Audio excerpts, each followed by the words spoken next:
Hello, everyone. Welcome to episode 2 of Crescent City Signal. This is a Sigmata actual play show. I am the GM, Michael. How is everyone been since the last time we played? It's been a little while. I've been restless. Right, right. Um, I mean, yeah. I've mostly been working, but definitely eager to get back to this instead. Restless, busy with school. I did go to some New York Comic Con after parties and told some friends about the podcast, so maybe they'll Okay. be able to join us tonight. Maybe. Cool. Are you in New York? Yeah. Okay. I live about a 40-minute train ride north of the city. Okay. I don't know the geography of the area super well, except as I've experienced it through Spider-Man. And I'm Yeah. If you're playing the new Spider-Man Yeah. video game, then that should be a very accurate description of what New York City looks like. Oh, so it's covered in masked criminals and there's like a lot of web everywhere and I mean the geography. okay. Yeah, I've heard that like there's some stuff that's missing, but like in terms of, the fidelity you can get of a city in a video game is pretty good. It's the closest Yeah, there are thing. certain Sorry, go ahead. there are certain copyrighted logos, but the general layout of the city is almost perfect representation. Yeah, right. They had to use the dog from Black Bolt instead of like the Wall Street Bull, right? Yeah. Yeah. Yeah, the closest thing to New Orleans I've seen in video games is New Bordeaux and Mafia 3, which is really disorienting because like there's some parts of it they got really right, um, and other parts it's like this doesn't feel at all like New Orleans. This feels like some random place in California. Why are there hills? There are no hills in New Orleans. Why is there hills and rock and stone? There's no like natural stone in the area at all. Um, Have you played Infamous 2? I've played not the main title, but like the smaller side one that came out. Um, I forget what it's called. It's not Second Son. It's a female protagonist with like weird lightning speed powers. I did not hear of that one. Yeah, it's like the same. I think they reuse a lot of assets from Infamous 2, and it's called. I forget what it's called, but it was free on PS Plus like forever ago, and I picked it up that way. Ah, But only played a little bit of it. But that's set in Seattle, right? yeah. I think that one's in Seattle, but the second Infamous 2 game takes place in a city called New Marais, and I'm pretty sure that that's meant to be like New Orleans. Okay. Yeah, New Orleans seems to keep getting the fictional city treatment, which is kind of weird. Um, Although I guess like New York and Chicago get it all the time in like GTA titles, and Los Angeles. So Right. Liberty City is, yeah, that's totally like it's supposed to be New York, right? Yeah. Supposed to be. Yeah. So, Okay. what do you have planned for us tonight? Well, first let's introduce the rest of us. So real quick, just a quick refresher. Nathan, who are you tonight? I am playing as the citizen journalist Adam Thoreau, better known by his receiver handle as Concerned Citizen. Okay. Awesome. Chad, who is your persona this evening? Oh, I'm playing the horribly overprivileged and obnoxious Freddie Lord, or Shades, who's and thrown into the resistance by dint of becoming a receiver and not knowing what else to do. Yes. And Don, who is your mask this evening? I am wearing Marcel Thibodeau, also known as Montag, a jaded journalist who used to work for the state, now seeking to undo a lot of the damage he once did as a resistance receiver. Okay.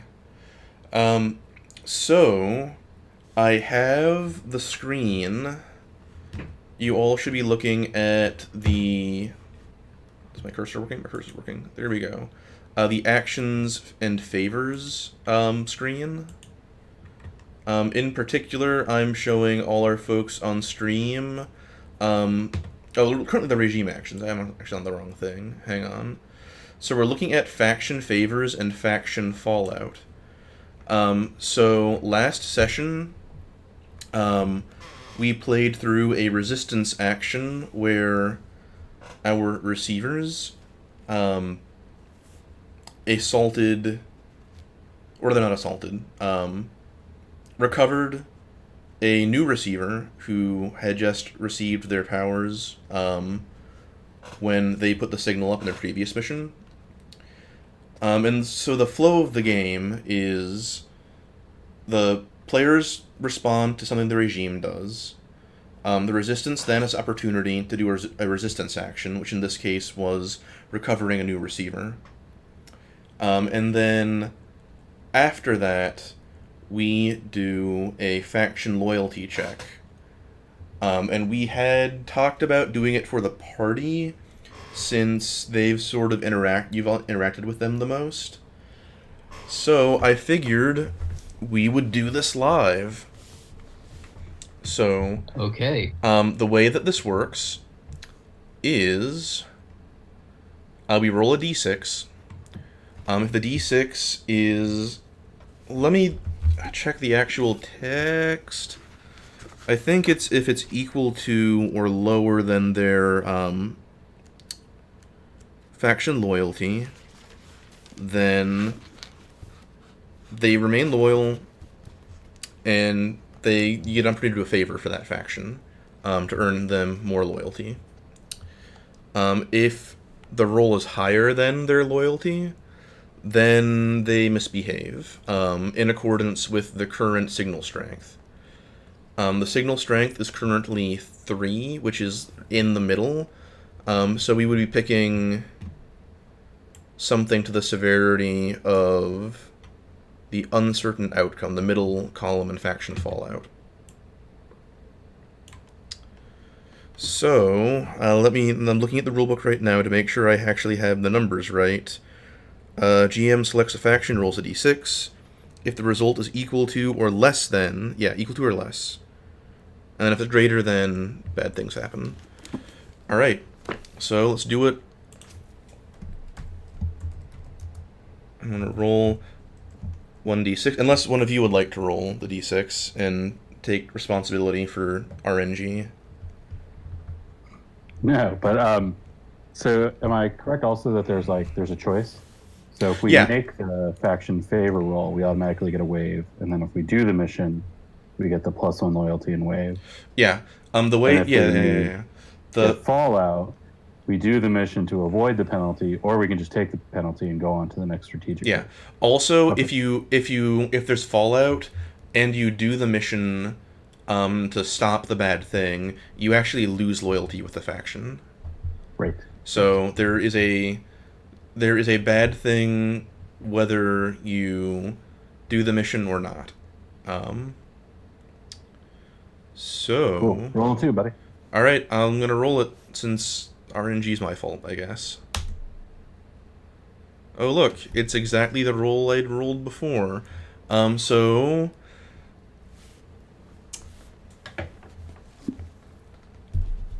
the party's uncertain outcome, faction fallout, is red imperialism. Russophiles within the party begin devoting resistance personnel, propaganda, and resources toward supporting Soviet imperialist adventure. Revolutionary fervor dwindles as the party is co-opted by Kremlin apologists. So IC's international community. Okay, so what the bad thing if you ignore this is you lose to your relationship with the international community. Folks abroad, start to think of the resistance as just being a puppet to the Kremlin or whatnot, which is, what the regime wants everyone to think they are. So in the this is all the mechanical stuff. In the fiction, the camera as we see it,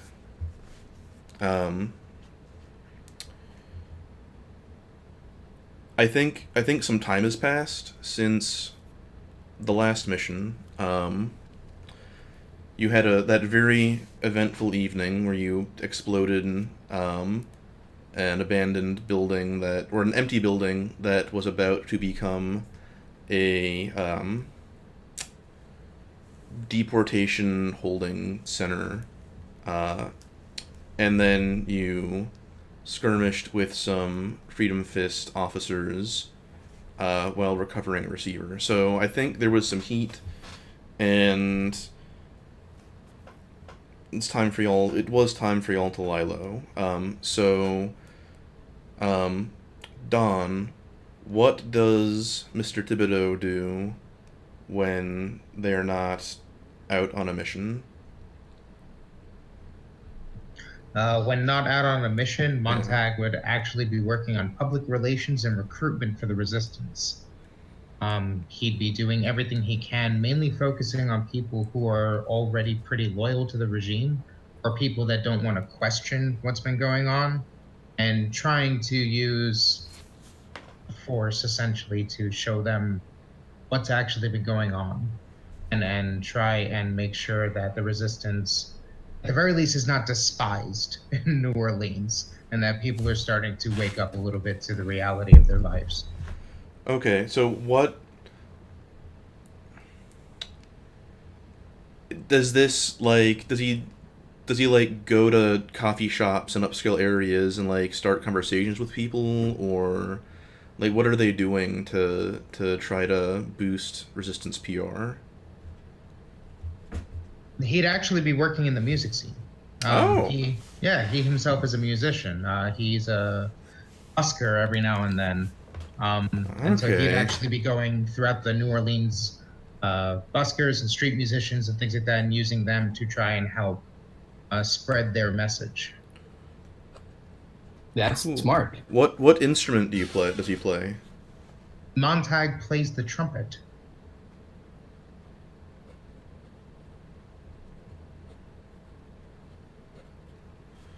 Okay. Excellent. I imagine he likes his good share of jazz. He's actually a Zydeco player. Zydeco, thank you. It's fine. All right. Chad, what is the life of an overprivileged receiver like when they're not out on a mission getting their coats ruined? Oh, well, Freddie has been spending a lot of his folks' money paying people to go to class for him, take tests, and write papers. And all the while hanging out at, all the best student hangouts during the day with his pals, and the best parties, and the best clubs or bars. Occasionally he sees Montag on stage, pretends super hard not to know him, but all the while telling himself that he's he's gathering valuable intelligence about what's going on in high society for all of his new maker contacts. So he's hearing all these people talking about all these commies, and he's kind of agreeing, oh, that's the worst, and he's ready to bring that news back to the group. Okay. Great. And Nathan, what is concerned citizen get up to between missions? Well, when Concerned Citizen is not out on missions for the Resistance, he's either doing one of two things. He's either, working on his next article, hitting chasing down leads and seeing what next bit of corruption he can expose. Or when he's not doing that, he's either working odd jobs to try and make ends meet, because there is no money in being a citizen journalist when all the papers won't publish anything critical about the regime. Okay. All right. So Montag. This plays into the notes I put on what happens if this loyalty check fails really well. So Montag, you've been hearing a lot of word in the music scene that a famous clarinet player who has been spending a lot of time touring in Europe has just returned back to town. They are named Isaac Junegrass. And it's a little like the buzz is people are like a little confused that they came back because everyone kind of assumed that they were going to stay abroad because they were like suspected by the regime of something or somehow involved in the resistance and like outed in a way that was dangerous. And that no one confirmed that. It's only in the realm of rumor. But everyone's sort of like, I thought they were gonna like be one of those expats that like moves to Paris and never comes home and just lives off of their, and in this case, lives off of their musical talent.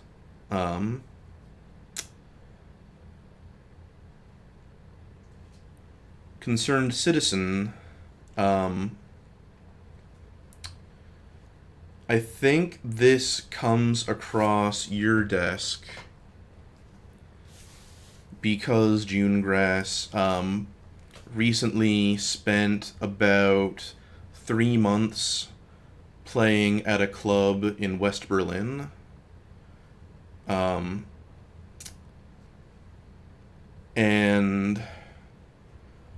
one of your confidential informants, who has like a pretty minor job in the federal building in the CBD,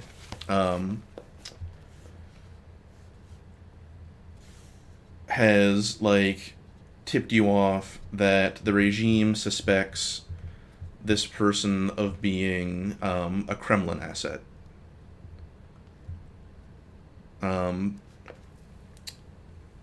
Shades. Wait, hold on. That they expect me of being a Kremlin aspect, No. or that they suspect? They suspect Junegrass of being a Kremlin asset. Okay. Yeah. Sorry, my cat's trying to eat my notebook. It's not food. Okay. So yeah, and Shades. There've been many flyers around campus advertising a show at a theater on St. Claude for this famous jazz clarinet player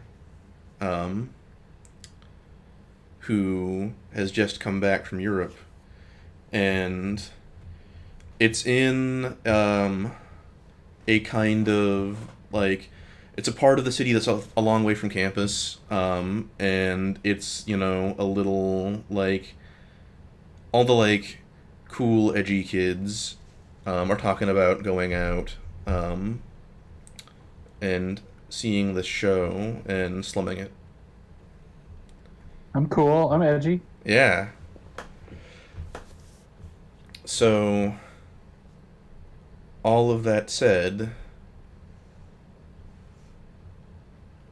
what do you do?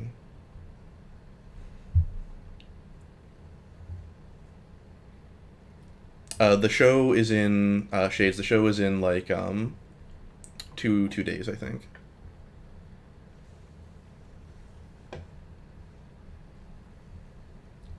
I mean, I grab my coat, but it's a little bit early, so Right.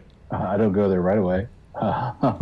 you know, Yeah. I talk it up a little bit. I try to like figure out how cool / uncool this really is, with kind of the maker kids, but also like, you know, if like the weirdos and like the hardcore kids, if like the party kids are going there, like maybe I should go check it out, see if any of these commies are there. Mm-hmm. Okay. Cool.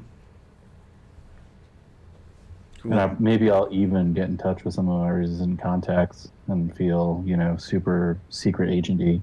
Be like, I heard there might be some communists at this party. Yeah. So You should who check it out. do you like call Mayday directly, or who do you talk to in the Resistance Shades?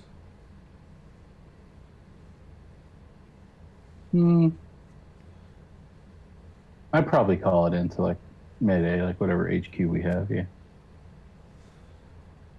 Okay. Yeah. So You know, going to whatever I think is the top, because I must have such a great relationship with whoever's in charge. 'Cause yeah. Shades is I mean, the people who like make decisions for the local resistance are definitely Mayday and Rougarou and Midas and Samaritan, the 4 faction leaders. Oh, probably Midas. Okay. So Midas. I found your number written on the inside of his coat. You found he totally has a like silver business card case that was in the coat that just has his business cards for his job. Coat, man. Listen, there's this party. I heard communists might be there. You think we should go? Yeah. So yeah, you pull out you know, this business card that, you know, says Joel Cohen and, you know, from you know, Baker and Cohen LLC, attorneys at law, and just like call his office number. Yeah, I think Okay. so. But I'll use the correct name. I won't blow it and say ask for Midas. Yeah.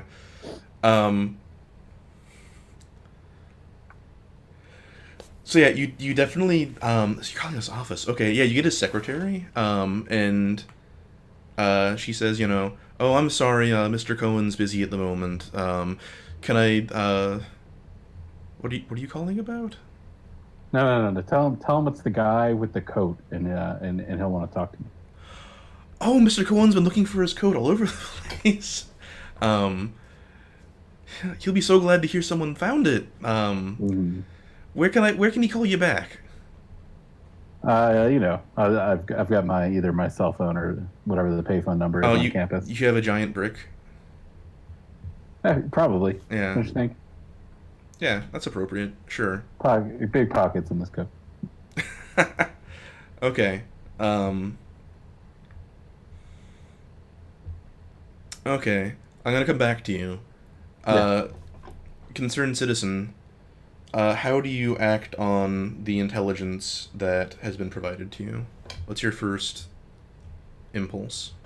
My first impulse is to try and get in touch with Mayday, the most high-level contact within the party that I know of, and see what the party thinks of this person,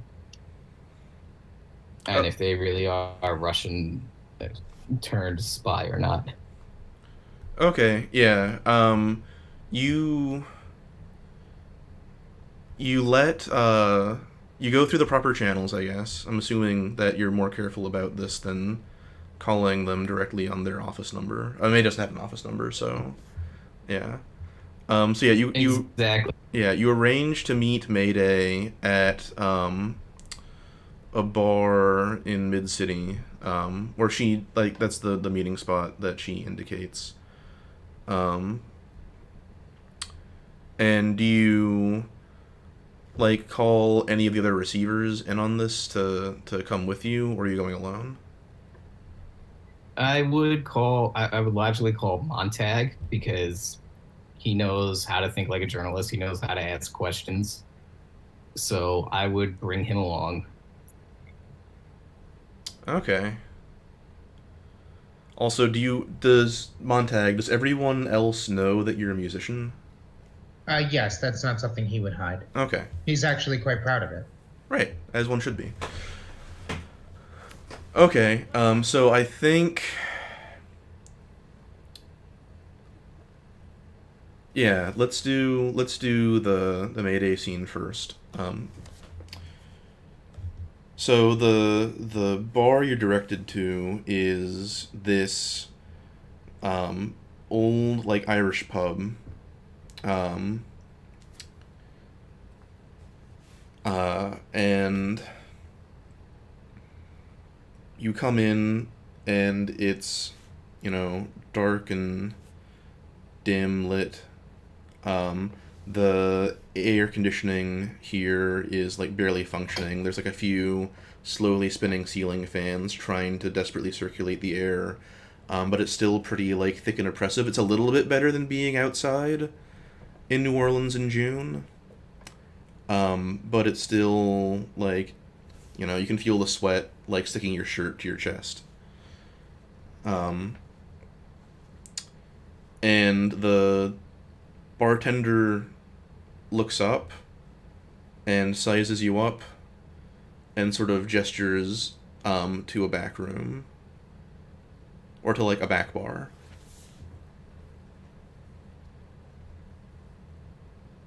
Okay. I guess we're going to the back bar. All right. Uh, so yeah, you head back and Mayday is there.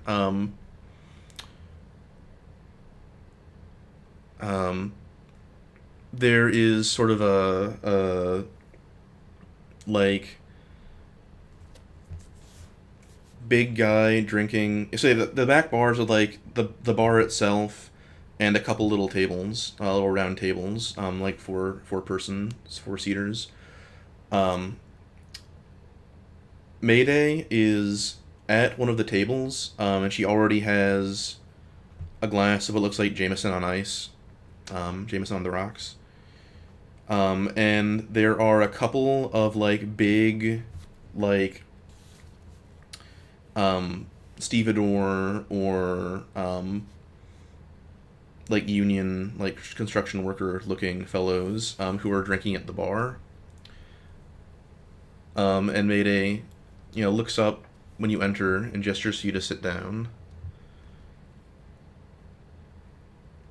Well, fellows, what have you got? Out of character. What is the name of this musician again?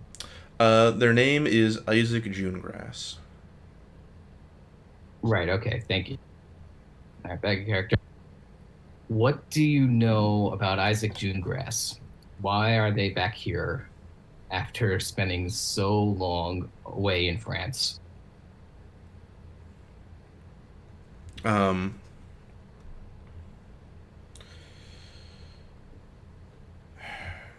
She looks a little like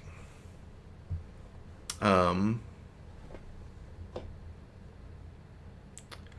little put out that you're asking like that directly, like that she says, "Well, I'm curious about that as well.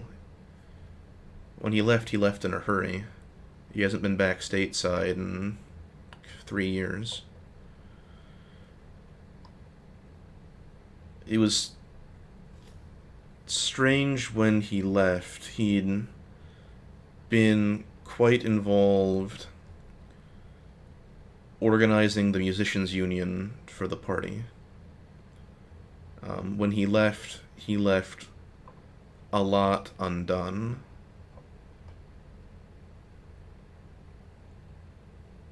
I don't know why he's back. He hasn't called me yet. Well, that is certainly odd. Any reason why he wouldn't call you? Has he reached out to anybody else in the party? She shrugs and says, well, we had a falling out when he left. And she sort of leaves it at that and thinks, I know a couple people in the party he might get in touch with, old drinking friends.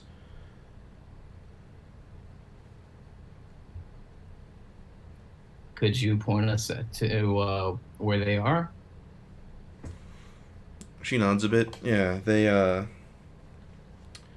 hang out at a diner on Esplanade after hours.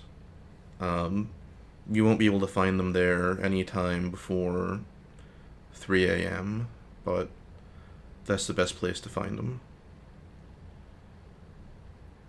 Would these be people that are sympathetic to us, or? They're in the party. She nods. Fair enough, fair enough. Anyone that has had any sort of questionable views at any point, or?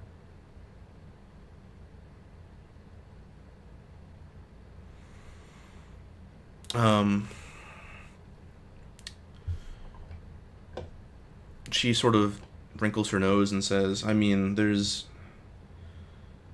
all sorts of views we hold that might be questionable to someone else. I mean, we're not a purist organization by any terms. We have... Well, neither is the entire resistance, but at the same Yeah. time, we still know who we can trust and who we can't. Trying to say, are these people that you personally would trust? She bristles a little bit and says, and you're absolutely not clear if like she believes what she's saying herself or she's posturing, but she says, no, there isn't anyone in the party I wouldn't trust with my life. That's good to have.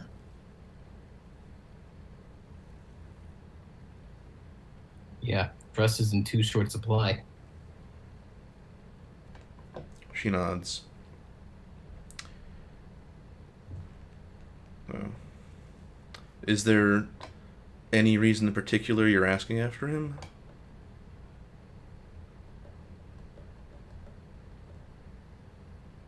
Out of character. Don, do we tell the truth? Not entirely sure about that. Do you want me to take this, or? Yeah. Okay. I mean, concerned citizen, have you told Montag exactly why you're interested in them? Yeah, of course. Okay.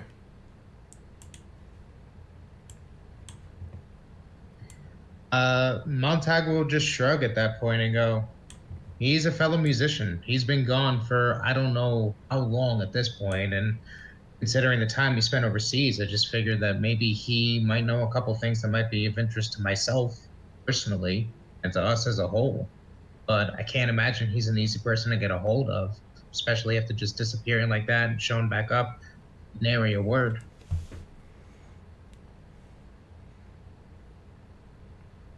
She nods. It's strange. Definitely. I wish I had more to tell you, but that's about it. Can't exactly communicate very well with someone overseas like that. What with the regime reading everyone's mail.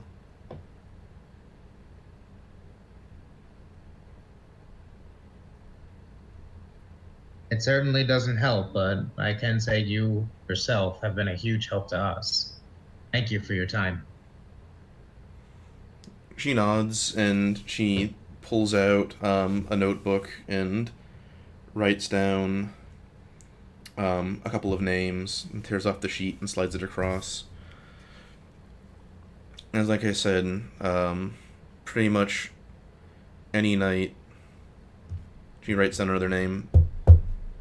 This diner, Esplanade.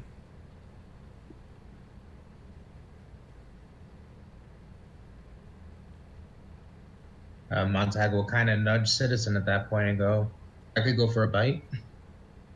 Same. And Montag will snatch up that paper and give a faux salute and stand up at that point. All right. I say thank you to Mayday and follow suit with Montag. Yeah.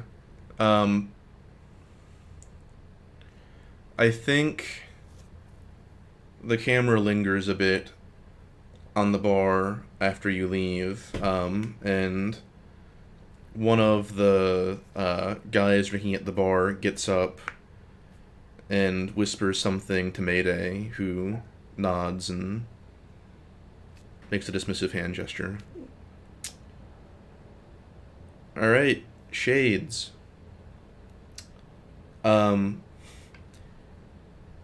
You get a call to your ungodly brick of a cell phone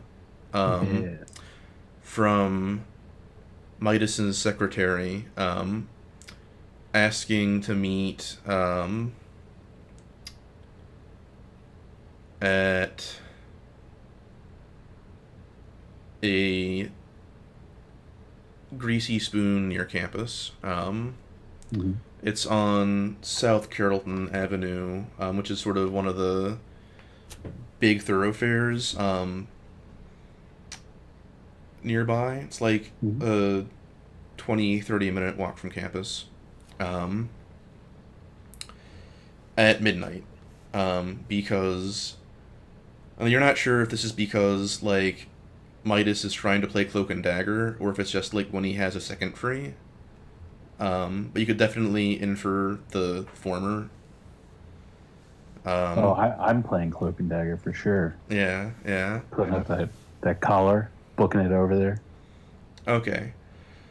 So yeah, the 80s were rushing. It's like, yeah, the place itself is a sort of throwback to the 50s style burger and shake joint that is open 24 hours a night. It's a big place where students come to drink off their hangovers. And it's, you figure it's the type of place that Midas would remember from their law school days. Do you show up early? Are you on time? Are you fashionably late? Oh, I'm like 2-3 minutes late. I'm not trying to be late. Okay. Cohen is Mr. Midas is already there when you come in.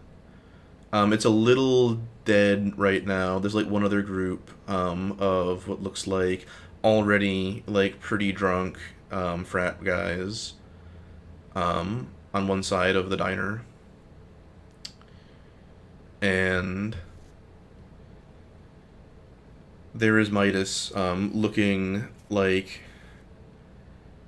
he has a shake and this like really greasy looking omelet in front of him that he hasn't touched, with like American cheese oozing out the front of it. And he has the milkshake in front of him, which is like he's drinking like a third of it already, and he's sort of like nudging the omelet with his fork. And he looks up and sees you, and he looks a little annoyed that you're late and waves you over. I will toss him his business card holder while I sit down. Thought you might need that back. Are you wearing his coat? Oh, of course. He looks incredibly vexed, but like doesn't say anything about the coat. He just he already has a new one he's wearing. It's like the exact same like make. Well, like me. Yeah, sure. That's how this worked. And he tucks the business card holder back into the coat. and he said, "Look, looks around conspiratorially. It's like he's really bad at being covert. And he says, "So, why'd you call me out?" I'm gonna hold on, and then I'm gonna order some pie, and then I'm gonna go back into his coat pocket and pull out the flyer from campus and be like, "Check this out. There are totally gonna be commies all over this place, like from the party and stuff. We should go there." Okay. So, important question about pie. The Shades order pecan pie or chocolate pie? That's the two kinds they have. Oh, the chocolate, I think. Okay. Yeah, it's like a chocolate custard pie. Yeah. Okay. Yeah. So yeah, Midas looks at the flyer, and he says, "You realize." He leans in conspiratorially. The people at the working the diner are like deliberately like not paying attention. They're like making a show of not paying attention to this. And he leans in and he says very softly, and he says, "You realize that we're already in bed with the party. We don't have to seek them out. They call us and talk to us, right? We have their dead drops. They don't have cell phones." I heard there's gonna be extra commies. He sighs and he looks more closely at the fire and he says, "Okay, yeah, June grass.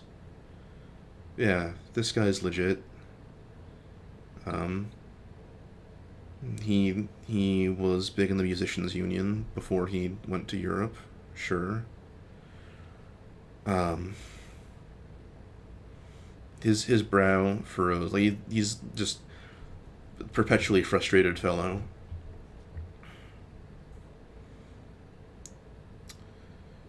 Have you spoken with the party yet?" Well, I know we're like friends, but we're not like friends, right? He does nod shrugs and is like, yeah, arm's length. You're not stupid. Just eat some pie at that remark.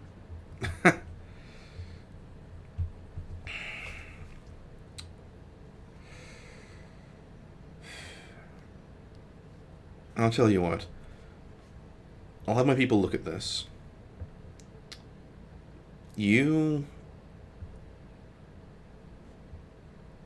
I'll be in touch, but... And you tell me if you learn anything. I totally will. Wait.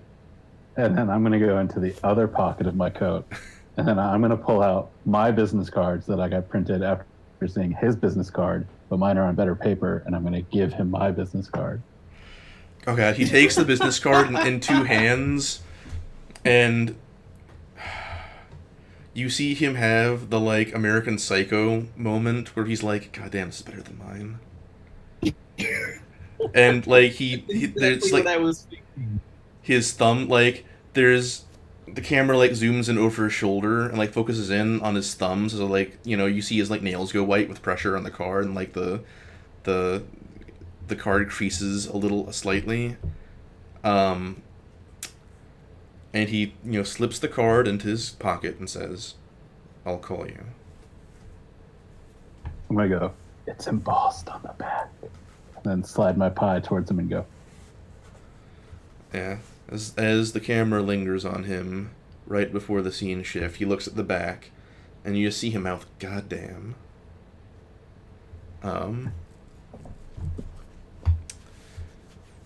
Alright. Concerned Citizen and Montag, is there anything y'all want to accomplish? How are you going to act on Mayday's intelligence? You're going to the diner, right? Yeah. Okay. Cool. So this place is surprisingly busy at 3 a.m. You come in and you realize that this is like it's like service industry bar. So it's all the people coming off late shifts, musicians who have finished up shows, coming in to drink a lot and eat something greasy before they turn in.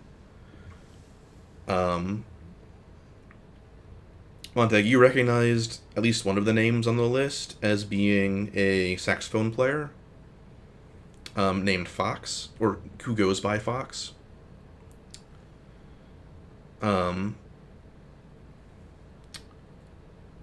And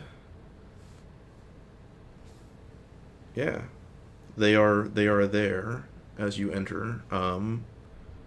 At the far end of the Greasy Spoon, at a table with like 3 other folks who all look like musicians, although you don't recognize them, Montag, aside from Fox. Okay. Does Montag know Fox's like reputation or anything about them aside from just their name? Yeah, they're a saxophone, like I said, they're a saxophone player. They don't really have a reputation for being particularly political. They play a lot of jazz brunches for rich people.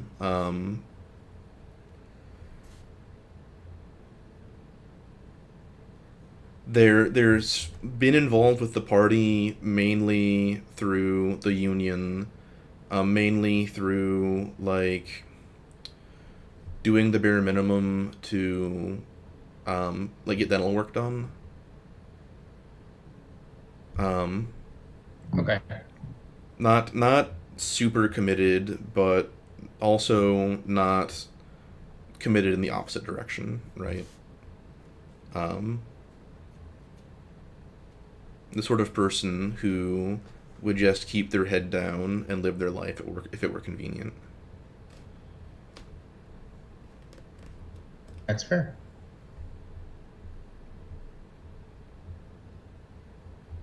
All right.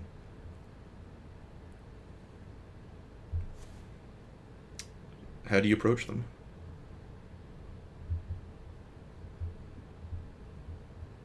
Casually, like we're not suspicious of them, even though we are. Yeah, there's like one chair open at their table and one chair open at the one next to theirs. It's kind of like the space is a little claustrophobic, right? There's a bar that runs the length of the space. At the far end of the Greasy Spoon, there is a passageway that like goes back to the kitchen and like a music room where they sometimes do live shows here.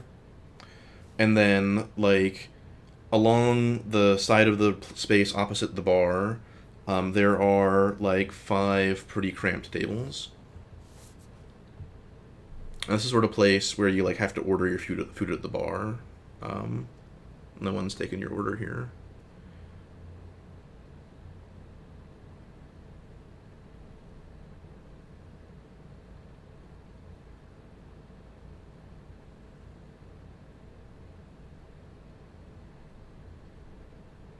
Do we order or do we just sit down and just start the conversation?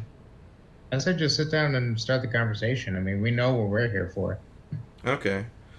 So is one of you going to sit down at their table, or like how do you set the tone for this interaction? I wave at them and sit down at the table. Okay. Fox looks up, and as will the other guys. Their conversation cuts off, and you notice that they were speaking French. And not like Cajun French. They were speaking something more modern. And Fox looks up and he says, "Can I help you?"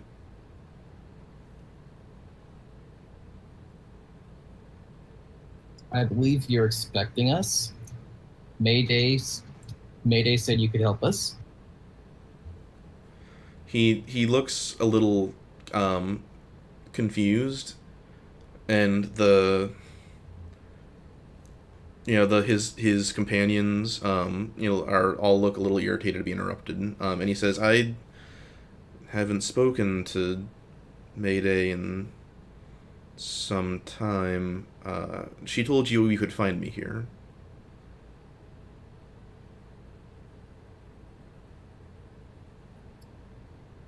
Yeah, more or less. Uh-huh. And he gestures like he's not sure, like he looks suspicious, but also confused, like nervous, suspicious and nervous and confused.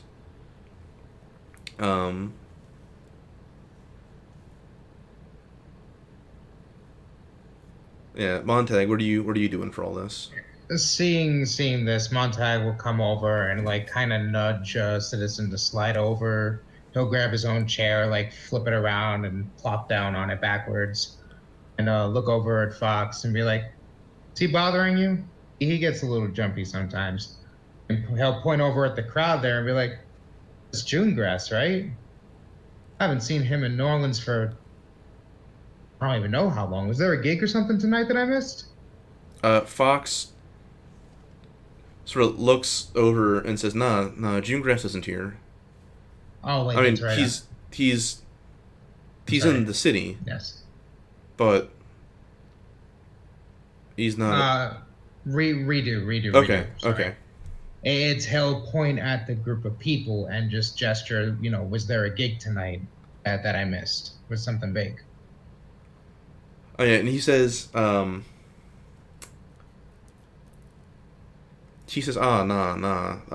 there's nothing big tonight. This is, just folks getting off shift. Tomorrow night's the big show." Yeah, I've been hearing some words been getting around the city there. You're going to be in attendance, I'm assuming? He nods a bit and says, "Yeah. I'm gonna be playing." You're going to be on stage. He nods like it's not a big deal, and sort of like, yeah. Considering who I heard might also be on stage, I would be nodding a lot more enthusiastically than you are right now. He's like, he wasn't a big deal until he went overseas and got fancy. Well, that's the way it all works. The second you manage to get a label out into Europe, then all of a sudden you could come back here like you're a rock star. He scoffs a little bit. I was like, nah. Like, and he holds up his hand like, "Come on, you know, I know you play Thibodeau. I know you know what's up. There's so much talent in this city. Doesn't stand out here. Any one of us goes upriver or across the pond, you get famous too. Easy as pie. But other places, they're not here, eh?" That's true. And like you know that this is like a pretty common attitude among musicians here, and that's not entirely untrue. Like, there's a lot of good musicians in New Orleans, and it's a common gripe that's hard to get work because everyone here is so good. There's too much supply. Um, whether or not any like New Orleans musician could get famous by like going overseas is an exaggeration, but it's a lot easier for them to like make a living playing music elsewhere, even if it's just like gigging in a bar. There's just too much competition in the city. Going off of that, that's when Marcel will lead the conversation into. No, with that being the case, you would think that Junegrass would want to stay away from all of our talent. What would bring him back to a small town like this?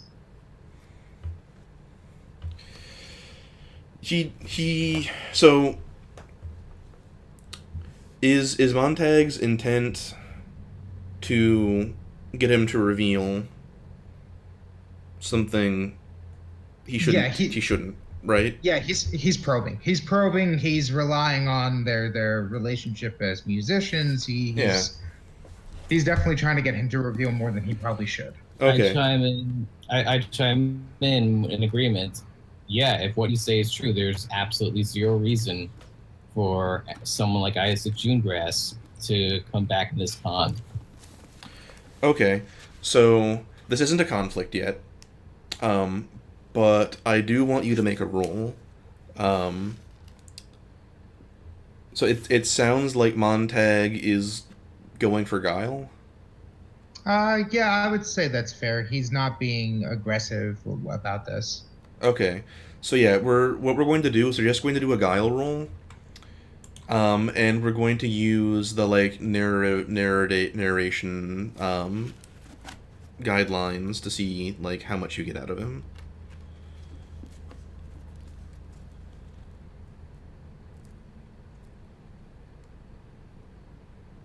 That did not code properly. Oh, there we go. Okay. So one success. One success. Okay. So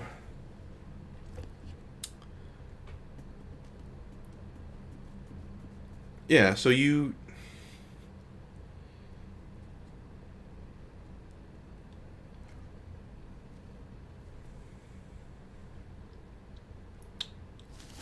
trying to think of like the best way to implement the narration rules here.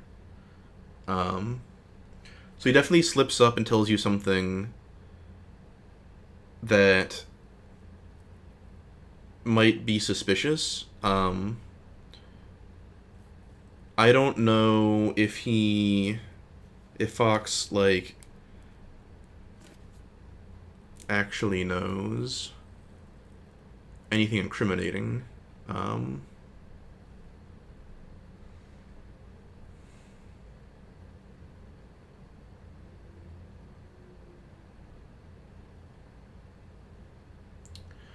Yeah, I think he just says,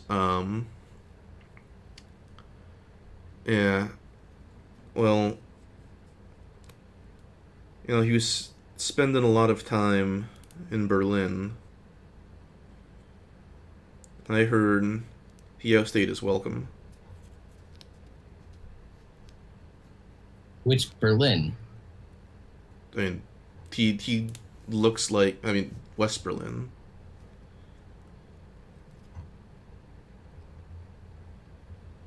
It's a hot city right now. I can understand not wanting to stick around too long. Good jazz scene, though, so I hear. I'd have to take a trip someday. I do have a fondness for their schnapps. He shrugs.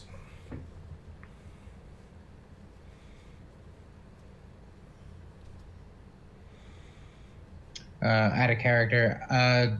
Do you think that we're really going to get anything else out of this, or? For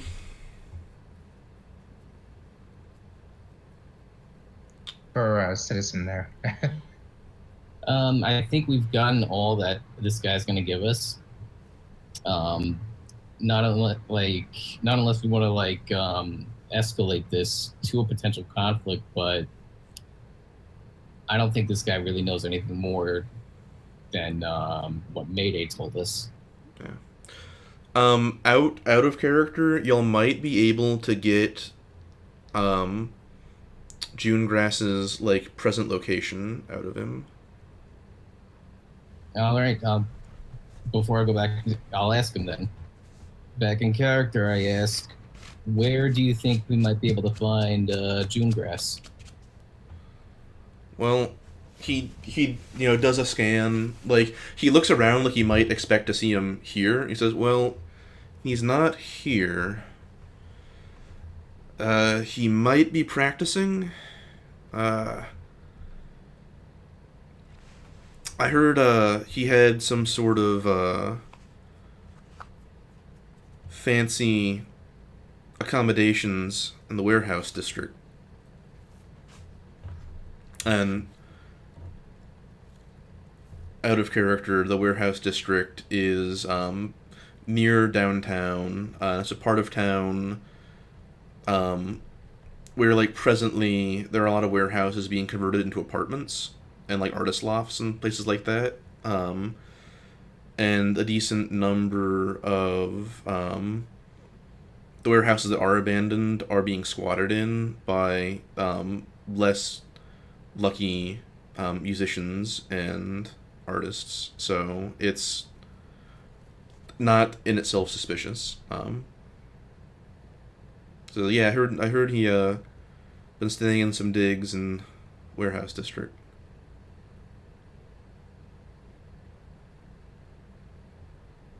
Well, thank you.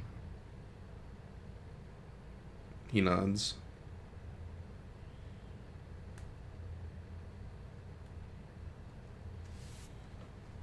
At that point, if Citizen's done, Montag would actually probably stay behind for a bit, after checking in with Citizen and making sure that he's good to go. This is kind of Marcel's scene. He definitely stick around, catch up on news and shows and just kind of play the room a little bit. Yeah. Yeah. I would be willing to say my goodbyes to Marcel and head out to the warehouse district. Okay.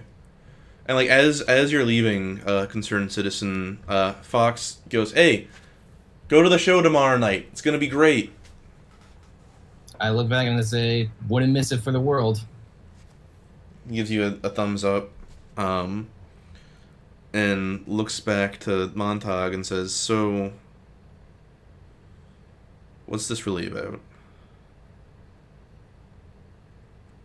I thought you normally didn't like to get involved in these sorts of things. He rolls his eyes and says, "Yeah, well, get my kneecap busted by a Freedom Fist baton only time I tried to protest anything. I like walking." Yeah, so do I, but I also like when a lot more people than just you and I can walk around easily enough. He lifts up his hands like, "I don't want to talk about politics." And this is why I don't tell you these things. Look.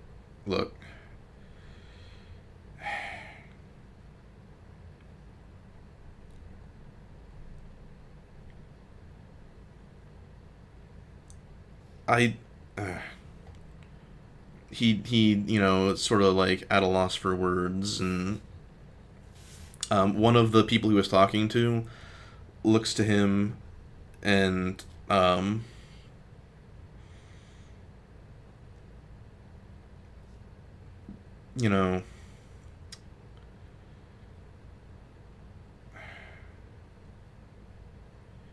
makes a gesture like, "Are you gonna introduce us?" And Fox is like, "Yeah. Marcel, this is Jean. Jean will be playing drums with us tomorrow night." And John nods and doesn't say anything.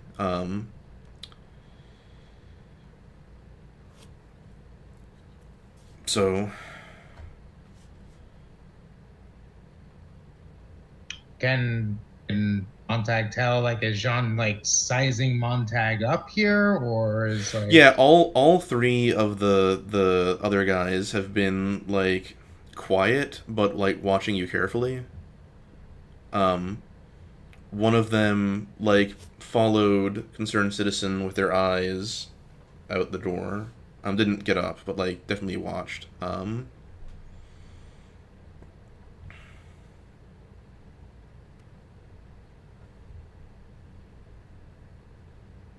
Well, then Marcel will just stand and offer his hand to Jean. Say, Marcel, I'm part of the union as well.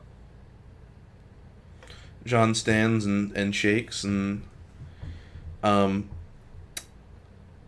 he says in French, and Marcel is a Cajun, right? He speaks Cajun French. Yeah, he would speak Cajun French, Yeah. not French. So you can understand each other, but not well. And he says in French, something to the effect of like, it's always good to meet a comrade.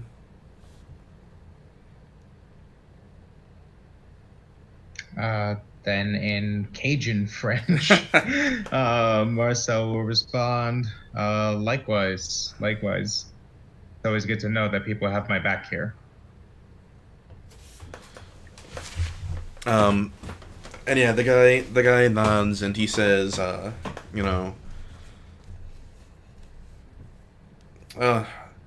men should be brothers. It's a shame it's not so. And like Fox gets up and says, I'll leave you two to talk, and goes to the bar to get a drink. Bring me back something. He does the like, yeah gesture. Right. So yeah, is there anything like Fox will just like grill you about the music scene here, or Jean rather. Jean would grill you about the music scene here. Like he's made statements you could definitely interpret as he's also like in the party or somehow associated with a left movement back in Europe. But he's like being oblique about it. He's not really like. I mean, it's not the first thing he wants to talk with you about. Gotcha. Yeah, he's more interested in like talking shop about music, and that it's not necessarily that he would have something to hide. It's more like plausible deniability, maybe. Like it's would be like aside from the like all men should be brothers thing, it's a little too public to like talk super details about resistance things here. Right.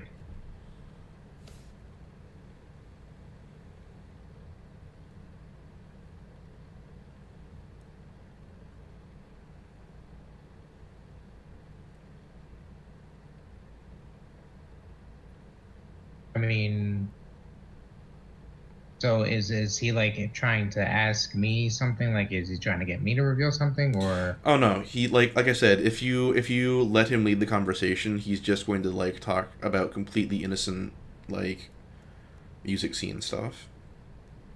Gotcha. Marcel, he'll let that go for a little bit, and then Marcel will slowly try and steer the conversation to. He said that this guy was in Germany as well, or. Do you ask him? Yeah, he'll ask. I heard Junegrass was touring the Berlin scene. Did you go with him? And yeah, Jean nods, says, yeah. The Berlin scene's great. There's a lot of change in the air in the city. It's good. It's good for the music. And he gestures to the other two guys with him. This is, and he says some names that I didn't prepare. They're promoters from Berlin. Promoters. He nods. Yeah. We're hoping to bring more talent from New Orleans abroad. You know, there's a lot of appetite in Europe for transgressive American voices. Feeling cautious about this, but feigning massive amounts of interest, Marcel will lean in and be like, intriguing. Tell me more. I've always wanted to see Germany.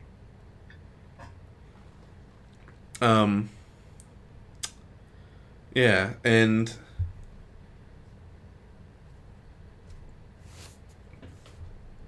he nods and says, "Well, let's talk after the show, right? It's gonna be a musician's circle after, improv, right? We can talk then." I'm always up for backstage chats. He nods. Montag is going to be feeling a little too focused on at this point, though. Uh-huh. So at that point, realizing he told Fox to get him a drink, he'll just leave a couple bills on the table and point towards the bar, be like, that's for when he gets back. But it's a little late, gents, and I've got some other things to follow up on. So I'll see you guys tomorrow. All right, yeah, they nod. See you tomorrow.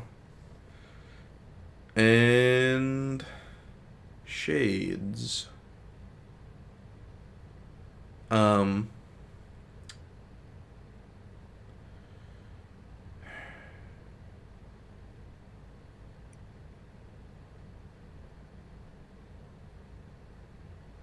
Is it time for the big show? Yeah. I think here's the question. Shades, do you live on campus? No. You have an apartment? Yeah. Is it like a nice apartment you got daddy's money? Yeah, of course. Of course. I mean, it's not like super bueno. It's like, so imagine something maybe loft-like, so it doesn't look like a super opulent, like, traditional apartment. It's a little bit of like what a preppy would think of as a little bit edgy, but like in a building that would never really have artist lofts or anything like that for studio space. I mean, it's probably like like the top floor of a duplex. That like should be like a like family home that you would be able to rent by yourself and make hip. Yes. So yeah, I think you stop in after class to like get ready for the show, and like you come in and like Midas is like looking through your record collection, and there's like a big bodyguard looking dude in a black suit and like mirror shades with his arms crossed, who like nudges Midas when you come in.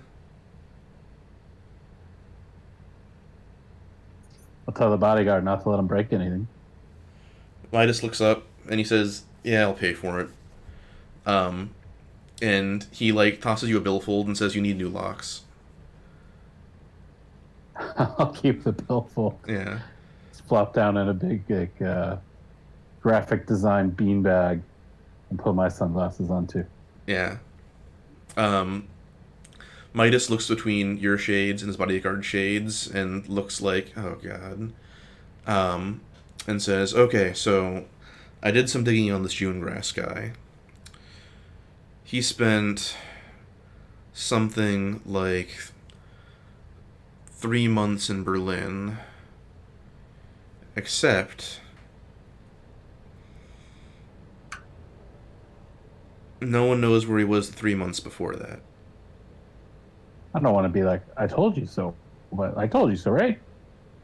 Yeah, he nods and says, "Yeah. This guy looks like he's a legit commie." Um, I tried to call Mayday and ask her some questions, but I got about as much out of her as you can get water from squeezing a stone. So, you go into the show?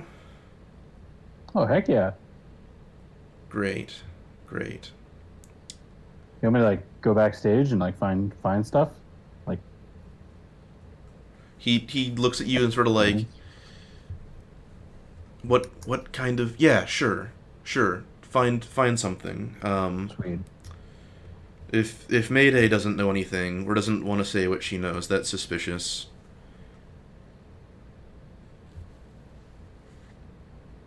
All right. Let me get ready. He nods and No. he You know where the door is. yeah. He nods and he gestures. His bodyguard like goes out first and like does the whole like look, stick his head out the door, look back and forth, and wave Midas forward, and they depart. Those broken locks look so cool. And like when the bodyguard's leaving, you see like the outline of like a crowbar in his under his jacket. Inspiration. Yeah. All right. So the question is, Shades and Montag and Concerned Citizen, is there sort of like two different tracks heading to the show? At any point, do y'all like get in touch with each other and say, "Hey, we're doing a thing," or do you just get there separately? I think we would want to catch up with each other and see what we've been able to find. Agreed. Oh yeah, I'm gonna call the fellas up and like see if they want to be my backup. Okay. Your backup? Yeah, I'm going to the show, and there's gonna be like all these comics here, right? And you know, you might like, you could help me like find them, so we know what they're doing. Not for nothing, Shades, but you do recall what happened the last time we let you take the lead on something, right? Yeah, we shot a bunch of guys, and then the lady pinned one of them to a wall. Okay. Not exactly our most low-profile moment. Also, not how I would have put that, but this time, let's try and not end things where we have to draw weapons, right? Oh, totally. I'm gonna sneak around backstage and look at their stuff while they're playing. They won't even know. You do realize that most of these venues have bouncers and things like that, right? Yeah. Do you guys are you guys not able to get into shows? I mean, to be honest, I probably have a much better chance of getting backstage than you do, but You want to That's very put a true. wager on it? I will bet you this coat. How about I'm not making bets with a kid. how I'm just about we saying, I'll not get make backstage first. how about we not make bets about who can get backstage first and not risk doing something stupid and actually try and all get backstage as quietly as possible. Oh, you two work on that. I've already got an invitation backstage afterwards. Sid talk shop with Junegrass and a couple of his friends there that I met last night. But for my part, I'm more concerned with what they're going to be trying to spread throughout the entire venue while they're playing. I don't really have a good feeling about the type of show that they're going to be running. And what's that? Jazz gets that a lot.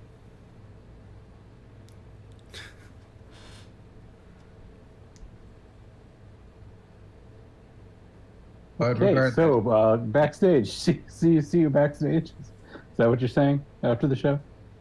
Yes, I will be backstage without having to worry about anything. Consider citizen, you want to go backstage earlier?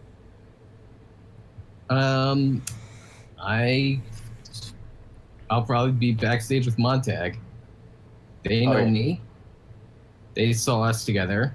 I see no reason why I shouldn't be able to get back there. I will meet you two there.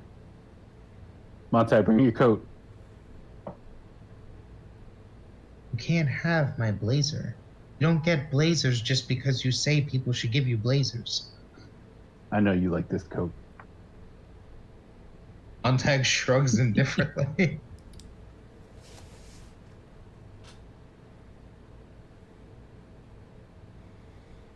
This is me hanging up my cell phone.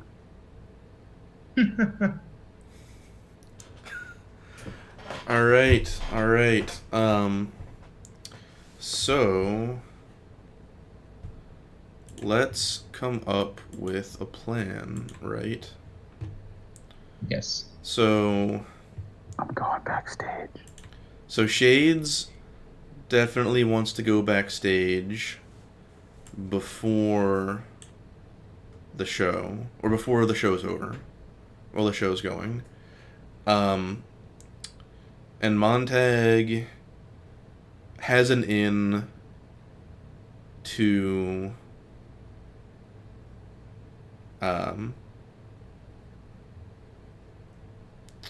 go backstage after the show's over. So I think intrigue is the best format for this. Agreed. So I should have brought everyone over to the intrigue side of things. Hey, can I see our coin tracker for a minute? Yeah, you want to see the coin tracker? I do. Here's the war room. Boom. Show me, can I see the waves that we have for each faction? Yeah, you have one wave for the old men, one wave for the faith. You currently have 0 waves for the party, and 1 wave for the makers. Dope. Cool. Yeah, it should all be on the sheet. All right. Here. Sounds good. All right. So Yeah, I see it now. Thank you. yeah. Back to intrigue. So let me bring everyone's agenda back here. Okay, so what agendas are we pursuing? Well, I think the first thing is we want to get backstage. Have we explicitly determined what we're looking for when we get there? Okay, so you know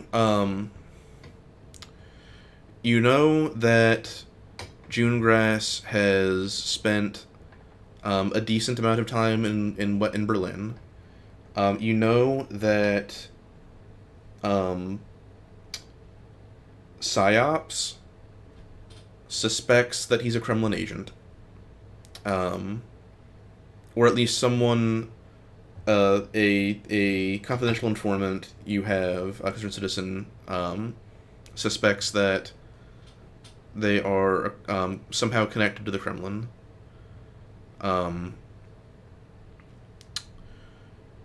Shades, you know from Midas that there is a period of time before Junegrass showed up in West Berlin that's not accounted for, or like they couldn't account for him. So like vanished for like 3 months. And Montag, you know that there are 2 French-speaking music promoters who are interested in recruiting local talent, who are connected to Junegrass somehow. Well, I know that that's going to be Montag's agenda there, is he wants to get to the bottom of what are these two people doing here and what exactly are they telling people? Okay. Because he doesn't trust them whatsoever.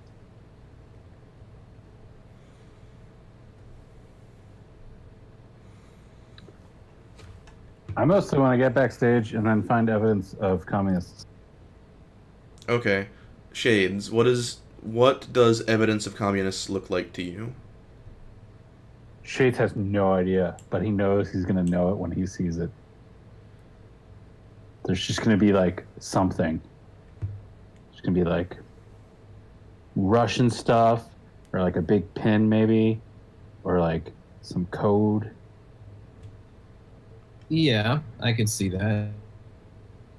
Or possibly some sort of record of the missing time in June Grass's life that we can't account for. Brochures, pamphlets, propaganda, receipts, a phone number.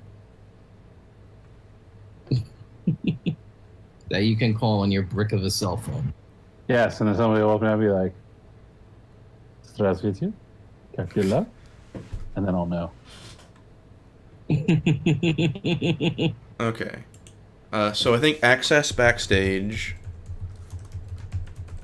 is a talking point.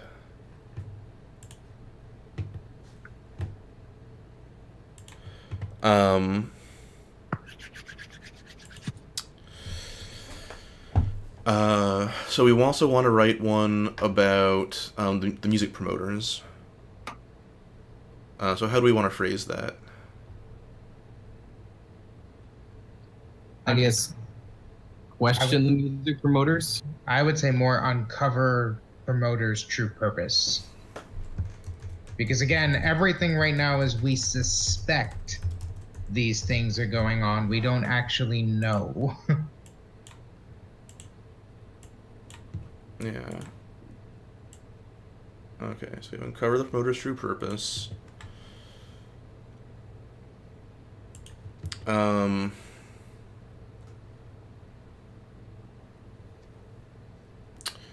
Shades wants to find evidence of communists. Yes. Whatever that looks like.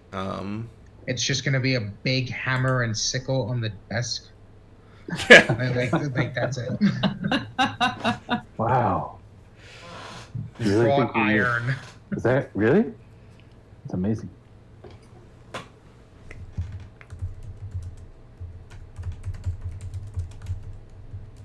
Find evidence. I'd say be more on the lookout for code words and dog whistles in any literature he might have. Can do. Like it probably wouldn't be like a hammer and sickle would be the last thing I would expect to find. What if they're just really, really, really, really small and hidden? Okay.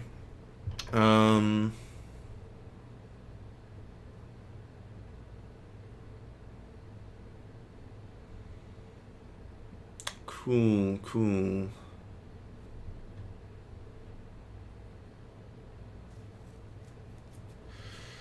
Access backstage, uncover promoter's true purpose, find evidence of commies. Does that sound like three good things? Yeah, I think so, especially if they're all going to be 20-pointers. No, they're definitely not all going to be 20-pointers. Okay. I think that they're all going to be 10-pointers. Okay. 20 seems a little extreme to me.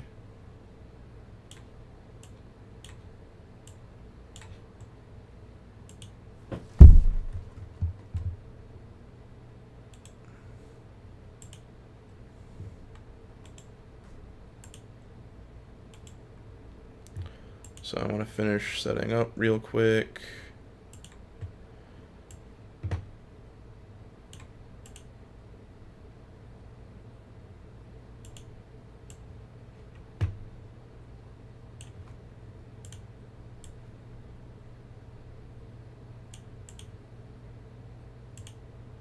the last time I ran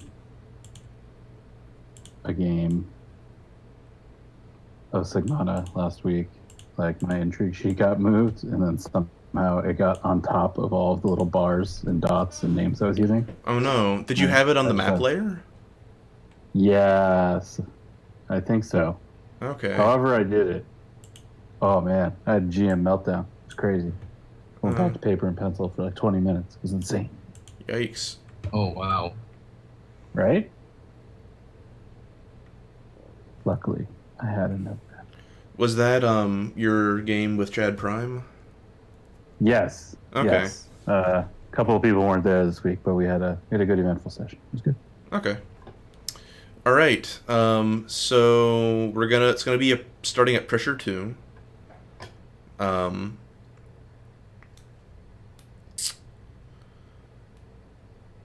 So real quick, outside of y'all and basically like only Midas knows y'all are going in. Okay, guys, all right, guys, can you hear me? Yeah. Yeah. Yes. Yeah, sorry. Discord glitched and I got knocked off the call. Oh. Are you back? I believe I'm back. It says my voice is connected and I can hear you guys, but for about, I'd say 10 seconds, I was not on the call. Okay. What's the last thing you heard? I'm not sure. Because I don't know how long it was before I actually heard the hang up chime from Discord. Oh no. Okay. I mean, all the talking points are on the thing. It's gonna be a pressure 2 scene. Yeah. I mean, that's the lowdown on it. All right, so like the last thing I heard was like you and Chad were talking about the good runs. Yeah. Oh yeah, that was it. Yeah, that was it. You didn't miss much. Okay. Oh yeah, I was just saying just now. Are y'all telling anyone in Resistance HQ aside from like Midas, who already knows about this op?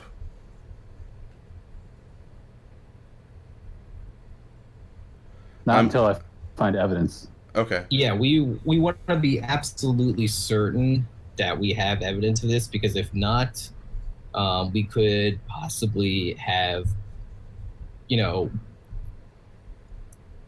we could cause damage to our relationship with the party over nothing. Yeah.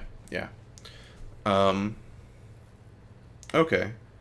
I'm thinking in terms of like access to the signal, like narratively, how would y'all gain access to the signal without? Well, if Midas knows, can't some of his contacts be kind of waiting for maybe a call from Shades I got the cell phone on his giant brick cell phone? Yeah. Absolutely. If the cell phone does well tonight, maybe it'll become a peripheral. We'll see. So it's a big chance. I got big hopes for the cell phone. Absolutely. Okay. When everything falls apart, it turns into a combat scene. It's just gonna be a cell phone. All right. Sweet. Are we ready?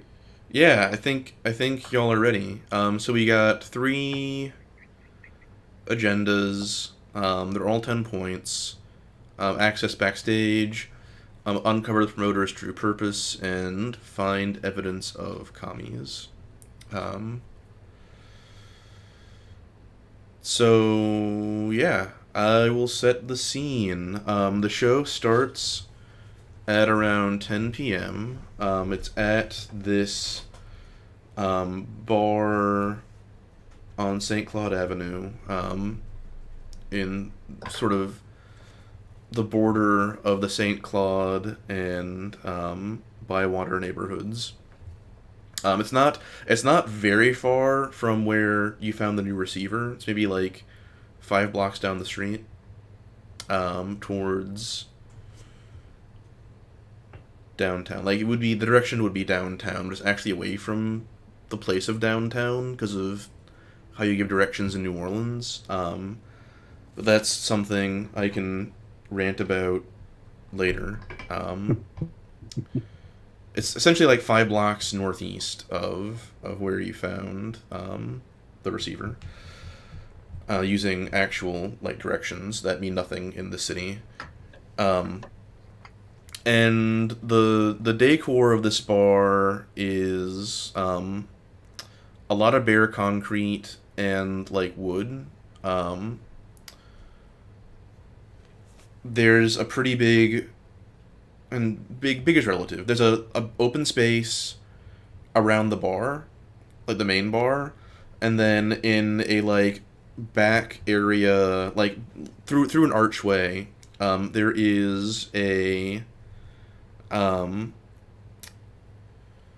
small, not very much raised stage, with an open area behind it, and then there's like not a balcony, but like a wooden kind of like walkway built around the stage area, around like that whole backspace, where people can like go up and watch the show from like all sides. It's sort of like a stage that's half in the round almost. Like on the ground level, it's a traditional musicians face audience, but then you go up to the upper area and suddenly the show is in the round.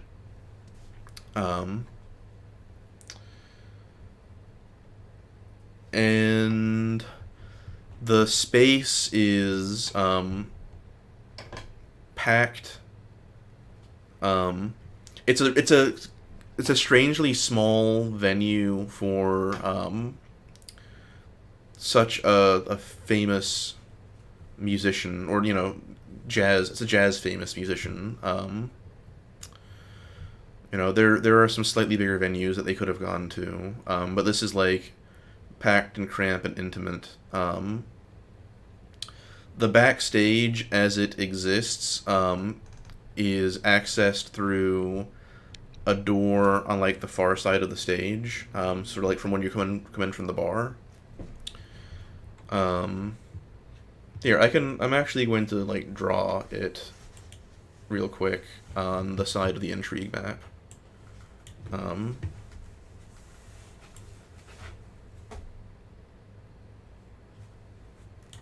Okay.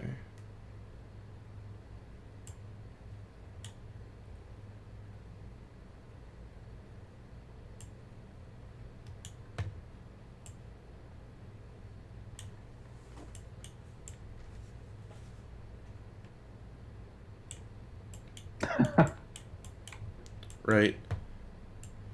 So yeah. There's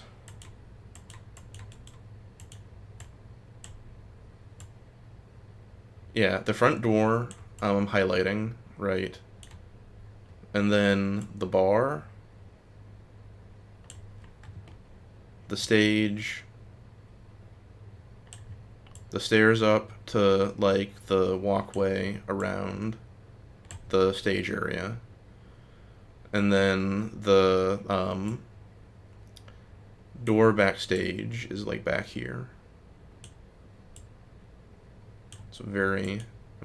That's my best work, this sketch of this bar. I just feel like it's Midas in profile, crying. What? Yeah. It's like an unshaven Midas who's just been like wrecked by my business card, and he just kind of screamed crying for the rest of his life. I can kind of see it. It's a little abstract. Yeah, cool. Okay. So, yeah, you come in. The question is, do y'all come in like early, late, on time? Up to y'all. Or, like 2 or 3 minutes after the show starts. Okay, yeah. So this being New Orleans, that might actually be closer to like 11, because nothing is on schedule in the city.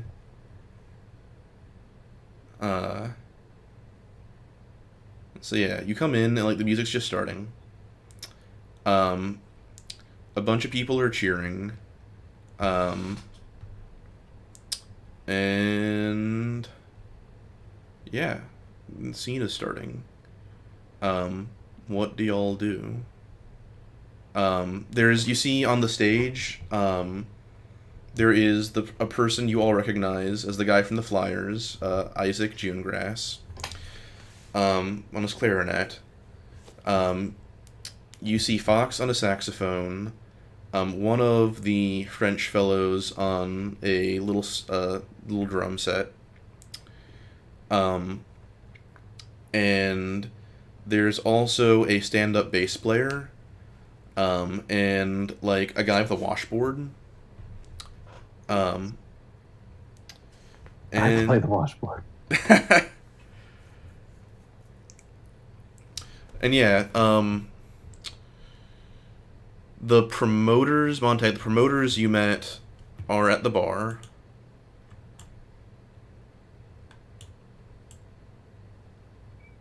And the people, like, in the bar area are mainly, like, looking towards the stage area and, like, listening from in here, but also, like, talking amongst each other. And then the people, like, actually that you can see, actually in the, like, stage area are, like, really wrapped up in the show.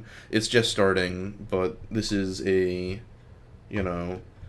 person who got famous and left and came back, and so everyone's, like, really into, like, seeing how their music has changed in that time. So yeah, what are y'all doing? It's the scene. Your pressures all increase by 2. If anyone has increases by 1. Elysian Mesh. Yes. I was about to say, if anyone has Legion Mesh, please remind me every turn, because, yeah, I won't remember. I stand ready to go aggro. Alright, you're just gonna go for it? Go aggro? Yeah, unless somebody else wants to do something first, too. All right, so are we standing at the bar, or are we already like at the backstage door? I mean, I'm assuming y'all just got in. Y'all just came into the space.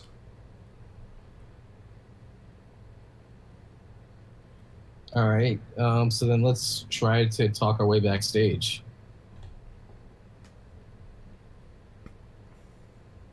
Like, I would assume that there's a bouncer, standing, between, the entrance to the backstage area and the show floor.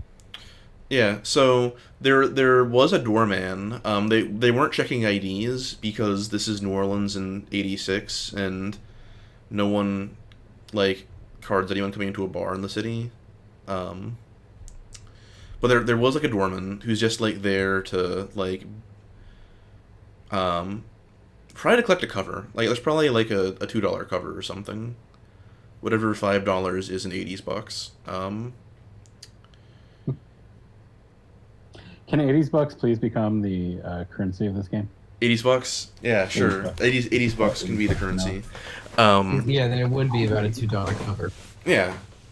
It's also, like, a surprisingly cheap cover for who's playing.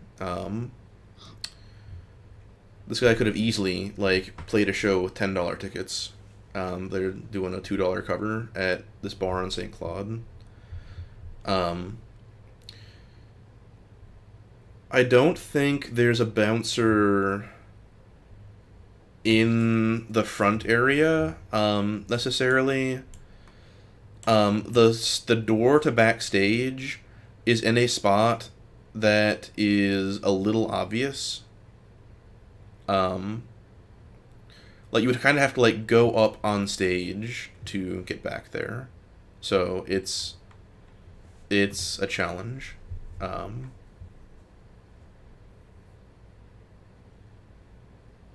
So we'd have to go on stage to get backstage. That would not be...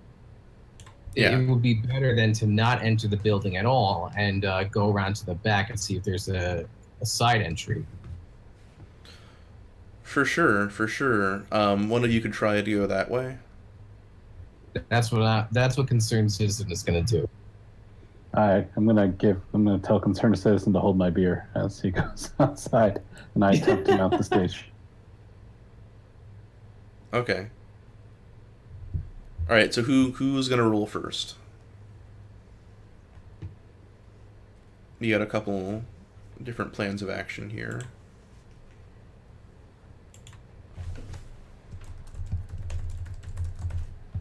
And just... I'm gonna roll. All right, here we go. Do it. All right. So. Ouch. Whatever. We're on that, huh? No, that's okay. Okay, so you got 0 successes, but that's still... Maybe. Hold on. Okay, hold on. okay. Getting there. Yeah. So I saw this thing in, well, I did get 0 successes, but I'm going to incorporate some dark money into this. So do you want me to do it as if I scored a wild and unbelievable 17 successes? Or do you want me to tell it like I got 0 successes? I mean, I got the 5 from the rush too. Right, 5 from the rush. The dark money's 17. Jeez. Well, the dark money's 12. Yeah, 12. Yeah, I mean, narrate it like both. Like, if you can make it both. Oh yeah. So yeah. The thing I was gonna do is either gonna work or not work, but clearly it didn't work. But it was did. Like a train wreck. People couldn't stop. So I remember like I had to watch this movie once with like my mom as a youngster, and there was like this woman who was at a jazz show, and she had like this super distinct way of like dancing, and it was all like herky jerky and like real like precise movements and stuff, and all around the room like she was a cat or something. So I'm just like moving through the room like that and going towards the stage and like big flourishes, like really getting into the music because it's jazz, but like no one else is doing that. And by the time I get to the stage and like turn around and see the people aren't really into it, I'm like, well, it's a good thing I had a real plan B this time. And I'll just reach into my coat pockets and I'll pull out some of that sweet dark money. I'm gonna turn around the stage and just start putting some of that money into their cases and stuff, and then turning back around in a big flourish and throwing some of it into the crowd. And then I'm gonna go back to my cat dancing, but this time they freaking love it because I have just given everyone like a bankrolled their drinks for the night, and then I'm just like, woo! But in time with the music, and just like backwards through that door. And I happen to kind of stumble and recover, but since we're now, if we do 17 and we're way into uncovering the promoter's true purpose, I haven't found proof yet, but I did pass the door, looked in. Oh my gosh, there's like a satin jacket there, and it's like Berliner Weiss, and then something in German that's like the best beer in Berlin. And I'm thinking to myself, that's the room. Okay. All right. Yeah, for sure. So all right, that increased your exposure by 5. It sure did. So you're at 7 exposure. Who's next? I will try and bring down some of that exposure. No, don't do it. Don't? Exposure's good for me. Exposure's good for you? Yeah. All right, then, Citizen, why don't you go? Okay. Then in that case, I'm going to try and take advantage of the distraction that Shay just created and see if I can't get any closer to that door. All right. Oh, I've created so much confusion. I think you can just come on in and start searching the room with me. We're on like the next whole talking point. Yeah. You have access if you want it. Oh wait, really? We have full Did that? So I was going crazy. There's money. Yeah, I think we have full access. So in that case, yeah. You know what? I'm going in there. I'm going right in there, and I'm going to try and look around. Yeah, and like narratively, concerned citizen, like you were gonna like go in from outside.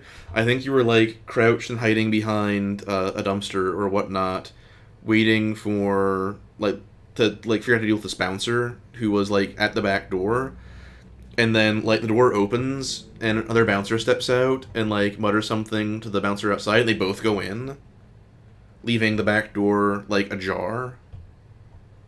I'm gonna take that moment and go in there. All right, what are you rolling? You know what? In this case, I'm gonna roll aggro. All right, you're just going for it. Yeah. What can I say? Yeah, Shades, you got me feeling ballsy right now.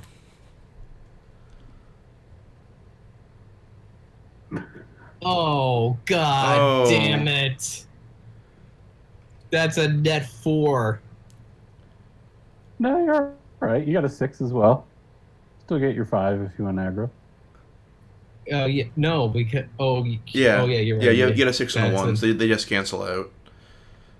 All right, yeah, you're right. So so that puts us halfway to uncovering the promoter's true force. No, that finishes it. Oh, really? That finishes? This is 2 into evidence of commies. Yep. Wait. Hold on. How did we get that? Maybe I'm. Okay. I haven't been that slow. Okay. I used our wave from the makers to bring out dark money. Oh, okay, brings us all down. Yeah, that was to 17 or progress. Advances us 4 times loyalty, which is 12. And since I went to aggro, 12 plus 5 is 17. Okay, I missed that part. All right, thank you. So then I have gone into. So I've gone in the room and I have found the promoters. We've finished the second waypoint, second agenda talking points, and I found his true purpose. Yeah. So. Tell us about that, concerned citizen. What did you find? How'd you do it? So I'm backstage. I would be presumably in June Grass's dressing room at this point, and I would be looking around. I'd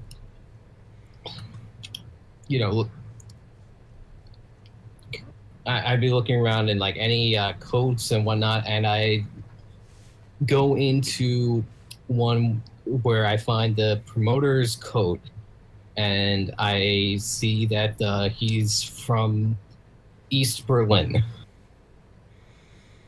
Yeah, definitely. One of the promoters is definitely from East Berlin. I think the other one actually is Parisian. Okay, so hold on, you cut out a little bit there. Yeah, One's definitely from East Berlin. The other is from Paris. Yeah. The code book, like I think what you find is a notebook with a bunch of musical notation. And I think I don't know if Concerned Citizen can read music or not, but I think like they know enough to realize that like what is like written down in this notebook would be like completely discordant. Like not music. It's some sort of like cipher that's done with musical notation.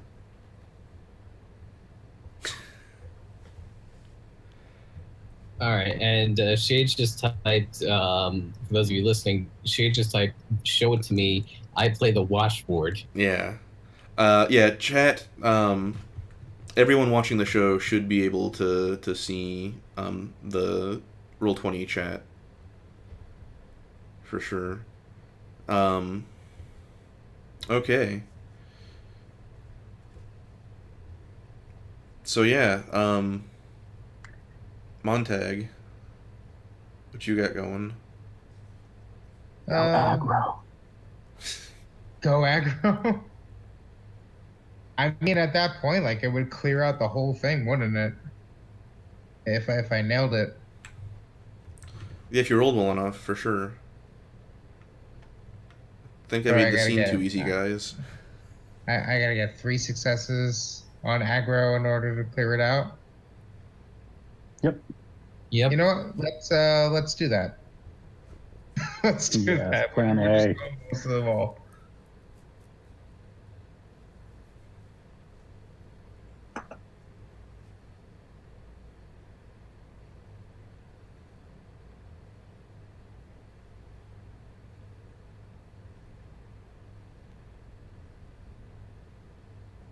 So it's a wash. So yeah, so 5. So 5 successes. Well, do you have what's your memory? Is it aggro? It's a judgment. Any good peripherals? Not for aggro. It was for Snoop, not confront. Not too shabby though. Still really good. Yeah.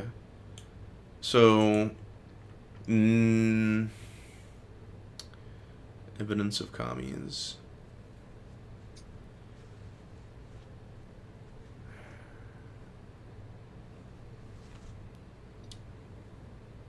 And remember, he's not going backstage. He's more Yeah. working with the crowd and the producers themselves, or the promoters themselves. Yeah, and- yeah.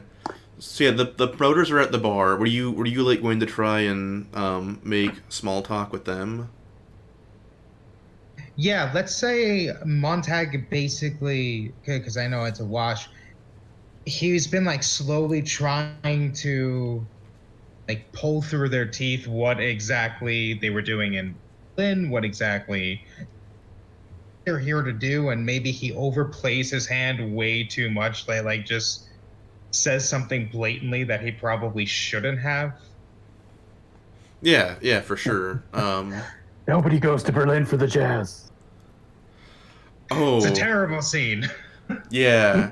If you say that, like the Yeah. guy from Berlin like bristles visibly and like raises up a finger like he's about to like chew into you. Yeah, and like I think like at that moment, like taking a like executive producer's view of the scene, I think like you talking to promoters is happening before Shades is making it rain. Oh, yeah, that makes sense. Yeah, and like the guy is like about to start laying into you about how, you know, Berlin has the best jazz scene and it's not. Everyone knows Berlin is a punk town. Everyone knows it. Yeah. It's about to start laying into you, and then, you know, out of focus, there's a bunch of like green, and then it focuses in on the back, like sort of like it's the promoter's view, like focusing on the back, and you know you see Shades throwing the money at the crowd, and the crowd, you know, starts shouting. And the musicians too. And the musicians, yeah. I mean, no, they keep playing. They're composed, right? The music maybe like picks up and like yeah. Cat dancing. Yeah. And the guy from East Berlin, or the guy from Berlin, I should say. You don't know he's from East Berlin or West Berlin. The Berliner, like, mutters something under his breath in a language you don't recognize, but doesn't sound like German. And we are up to the next scene. So everyone's pressure increases by 2. Except for Montag's, which increases by 1. Or really increases by 2, then goes down by 1. Like, technically. So Shades is at pressure 9, Concerned Citizen is at pressure 9, and Montag is at pressure 7. Does anybody want to try to just snoop us right out of here? Yeah. I'm happy to snoop as well, but I think I'll try and snoop us out of here. Okay. And then just clean this out, and if not, then everyone just snoops a little bit. And hopes that we get the minimum number of successes needed. Minimum snoopage.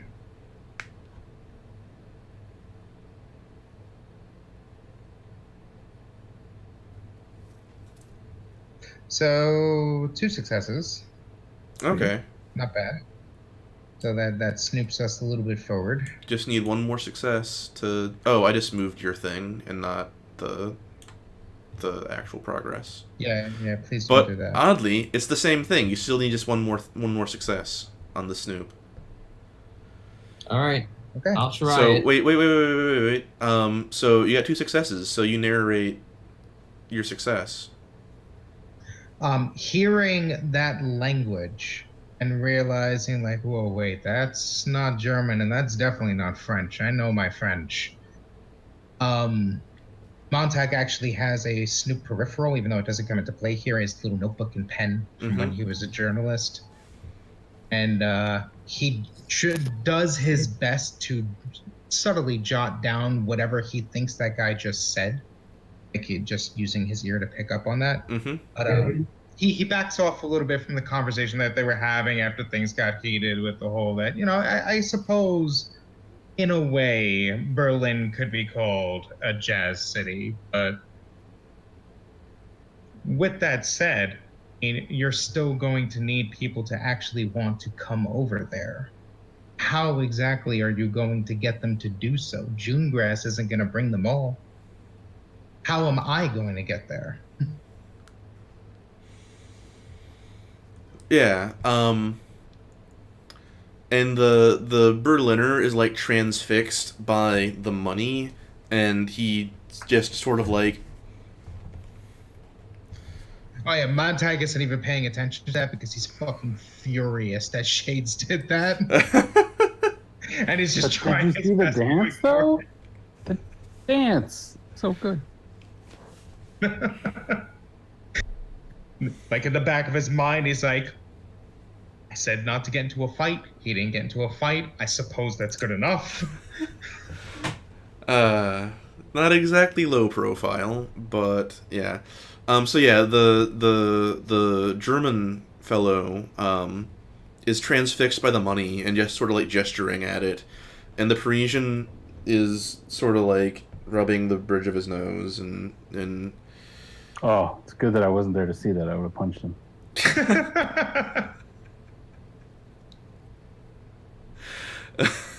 That's my least favorite thing in all of American pop media. The nose touch. The nose touch. Yeah. I mean, you don't ever like grab your nose when you're like, oh god, these people. Like, no, not since seeing Dazed and Confused in the 90s. Really? Go back and watch it and look at the number of times that Mitch touches his nose, and you will never do it again. Huh. I'll have to rewatch that sometime. That's tonight's Sigmata tip. That watch Dazed and Confused and don't touch your nose, or Yeah, Shades will punch both. you. Yeah, Shades won't punch you. He's not real. It's okay. Yeah. Chad might. Shades won't. No. Okay. I'll probably touch my nose if you do it again. Yeah. Okay. The Parisian turns to you, Montag, and he says, "Well, from what we've heard from our mutual friend," and he sort of gestures back, indicating like June grass. There aren't many opportunities for musicians in this city that pay enough to live. That's what we're offering. Work for money. And Berlin has that kind of capital? The Parisian nods and says, yes, there are many opportunities in Berlin. And many opportunities that can be made elsewhere by Berlin. Let's just say that Montag sort of plays along with this, like, oh, interesting, and what sort of opportunities might those be? That sort of conversation. Like, he's just letting them feel like they are reeling him in. Yeah, for sure. Okay, who's got a tactic? I can snoop, or you can snoop concerned citizen. I'll snoop, because if my roll fails, you have the ability to call in the signal in this session. Oh yeah, well we can all do that. Any of us, whenever. Right, Doesn't but have to be from a narrative non-technical. standpoint, you're the one who has the cell phone It's true. with the direct number, and with number of people, the makers who could start it. So Never be afraid to just snatch it out of my hand, though. You know where it is. that is true, but There are ways to make it happen. yeah, would Go ahead you and be roll. I'm just saying. You can always just take it right out of my coat pocket. Yeah. And I gotta say That's it. success. Heyo. All right. So, tell me, concerned citizen, what evidence do you find of communists? I look. Well, I go up to Montag with the book I found of musical notes that aren't really notes. So And real quick right here. Remember that Montag is like in the front of the bar and you are backstage. So are you like gonna, and like there's narrative space to move around in the You're scene. right, I'm so are still you backstage. Yeah. So is there anything Okay, you right. can accomplish from backstage? Okay, yeah, you're right. Okay, Yeah. all right. I'm not saying that, like, narratively Backstage- we can't say you like come around to the front of the bar again. Like that would be okay. I just want to like make sure that the fiction is flowing in full detail for everyone. All right, so looking around and some more backstage, I find evidence of Cyrillic coded messages, and that seems to be our smoking gun. That this is in fact that communists are attempting to either infiltrate or hijack our movement. Okay, yeah. I think specifically, you find a scrap of paper in an ashtray, like someone was burning it, and just like left it there before they finished watching it burn up. And there's like a quarter of a page of Cyrillic gibberish on it. Yeah. Because, like, just narratively, I don't think that these folks are foolish enough to just, like, leave a whole, like, book of Cyrillic stuff sitting out. But it makes sense that they might have, like, received a message and then, like, gone to dispose of it and just, like, not been thorough enough about doing that. Yeah, that makes the most sense. So I see these, and knowing that we have our smoking gun evidence, I make my way back to Montag. Okay. So mechanically the scene is over. Wait. Okay. You have a roll Take you out my can business make. card holder, and I reach into the back where I have my 5 secret cards made, and I pull out the one that says "The Wizard," and I put it in the pocket of the Berliner Weiss jacket, and then The Wizard? the Wizard. Does it just say the Wizard? Yeah, it's embossed though. Yeah, it's very nice. It's a nice business card that says the Wizard. Okay. So, Chad, like I said, mechanically the scene is over, but I think the way that Shades exits it is that they are, like, ejected from backstage into the alley behind the bar by the bouncers.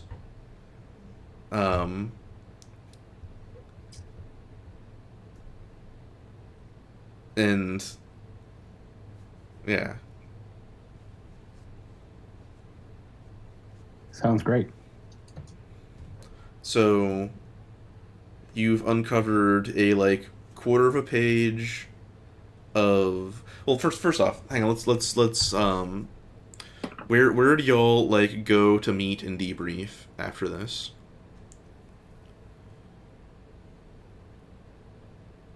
I would say we'd go back to HQ.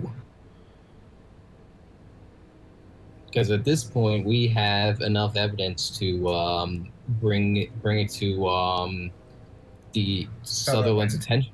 Yeah. Okay. So you're actually not very. You're like maybe a 40-minute walk or like a 5-minute drive from Resistance HQ. It's pretty close. So you make your way there. Can I call Midas on the way and report in? Yeah, what do you tell Midas? It's June grass and the Germans, but the Germans are really Russian. Who are you talking to? Montag says, staring at him, whispering on his big watch. It's like, on the phone. Okay. I'm never going to get used to those things. On the phone. Yeah. Meanwhile, I'm looking at him like, is he just begging us to have the regime overhear it? They don't have stingrays yet. It's okay. It's the 80s. I mean, the cell call's still like going somewhere over phone lines, right? Like, it's going through a switching. It's going through a switching board that, goes to Midas's line. So you like have to hope that like Midas is picking it up from someplace that's secure and isn't being wiretapped. Totally. Yeah. So yeah. So you make your way to like Midas. Midas says, "Not on the phone. We'll talk at H." And he hangs up. Like he like almost says something he shouldn't and hangs up. And yeah, you make your way back to HQ. Sutherland is there. Montag, concerned citizen, do you show Montag the music code?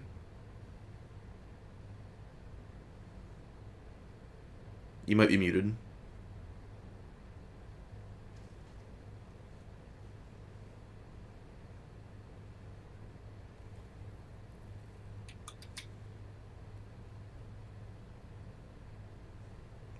Nathan, are you there? Yeah. Yeah. There he is. Okay.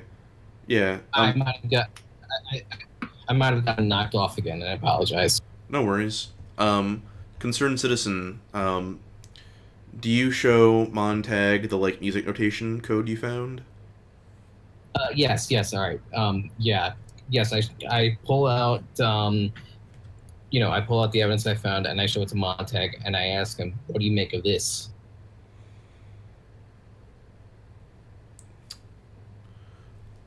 So yeah, Montag, it's definitely not like music. It's definitely a cipher of some kind. You would need the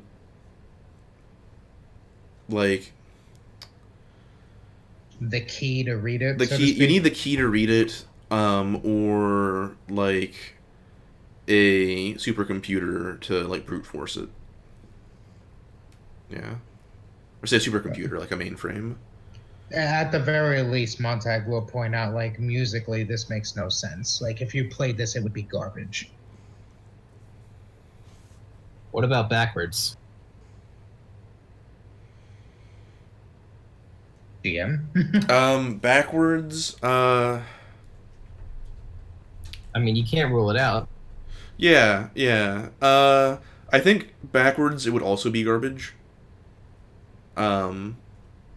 Like, a song played backwards still, like, is strangely melodic. And this is, like, anything musical about this is like accidental, forwards or backwards. Gotcha. All right, then Montag will just point that out, that he's pretty sure it is definitely a key to say something. He just doesn't know how to read it. It would be like needing to break the code, and that because we don't have the key book, we can't do that right now. Okay. So there's no way we're cracking this code, but we know that it's definitely... It is definitely a code of some sort. I just don't have the means to read it. You got it. Music. Okay, so you arrive at HQ. Sutherland is there. He's exchanged his, like, army surplus jacket for, like,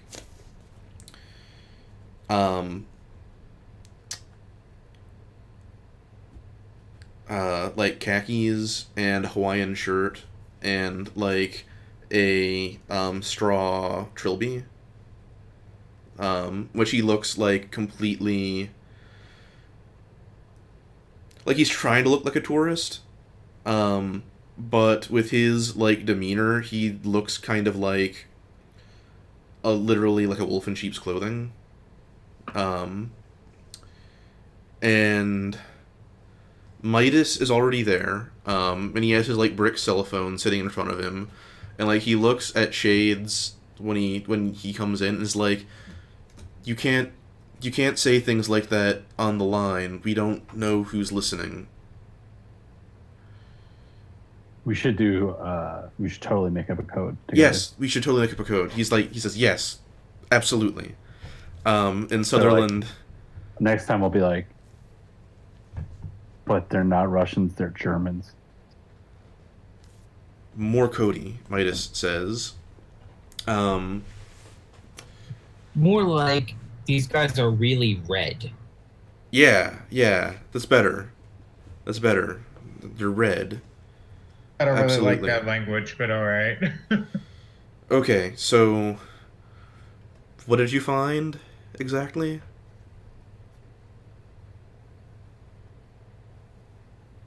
Show them, boys. I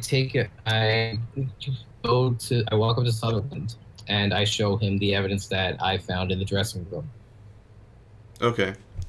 So Sutherland looks at the music notation and, like, he, squints at it like he has no idea what any of this means. He's like, can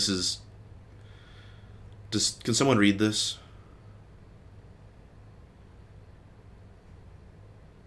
Yeah, I'll grab it. I'll read it. I've taken a lot of Russian classes. No, he was looking at the music. Oh, right? Yeah, I've taken a lot of music appreciation classes too. Yeah, can Shades read music? I play the washboard. Absolutely, I can. Okay, I mean it looks like gibberish. Like musically, it looks like gibberish. Huh. So what you're saying is, like, this is a code. Uh. Well, all right. Well, Okay. look at, so look how they're using all the octaves. What if, like, so there's like 4 octaves, but you only need like 30 notes to do the whole Cyrillic alphabet, right? And then you'd use the key signatures for, like, which note begins the alphabet, so you could cycle through it and have different messages and different keys and stuff. Like, what if it's that? Yeah, it could be that. So what you're saying is that this is supposed to tell us the key for the Cyrillic messages. But only if it's Russian music, I think. Uh-huh. And Sutherland, if you've offered to, Sutherland picks up the fragment and looks at it. So establishing it, Chad, you mentioned that Shades has been taking, like, Russian courses. Oh, he's been in school for a really long time now. Okay. So yes, he's got, like, at least Russian 2, and probably, like, 3 or 4 music appreciation classes. So yeah, I think the fragment, the, like, quarter of the page you have is, like, the key, or it's, like, part of the key. It's incomplete, but it's enough to like start trying to decode the thing. It's Wow, enough. man. It's enough for like a cryptographer to start like trying to figure it out.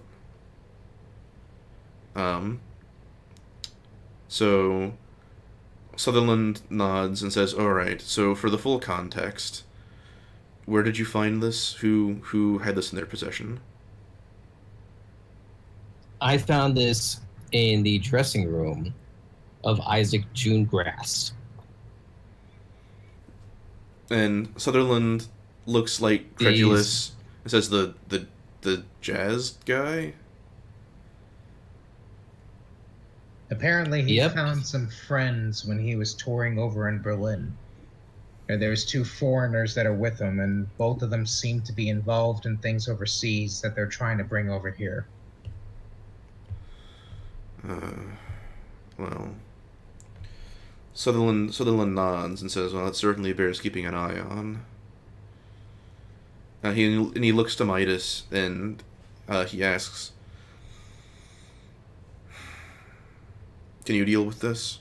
And Midas like nods and says, "Yeah, there's a PI I trust that can keep this June Grass guy under the glass, so to speak." I will attempt to high five Midas. Midas like lets your hand like sit in the air, and like he like reaches out and like takes it and shakes it in the air instead. My man. Yeah. Well, looking very concerned. So yeah. So Midas says,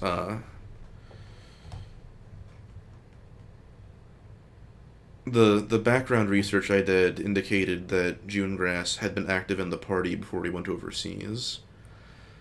Is this something we want to clue in Mayday to, or?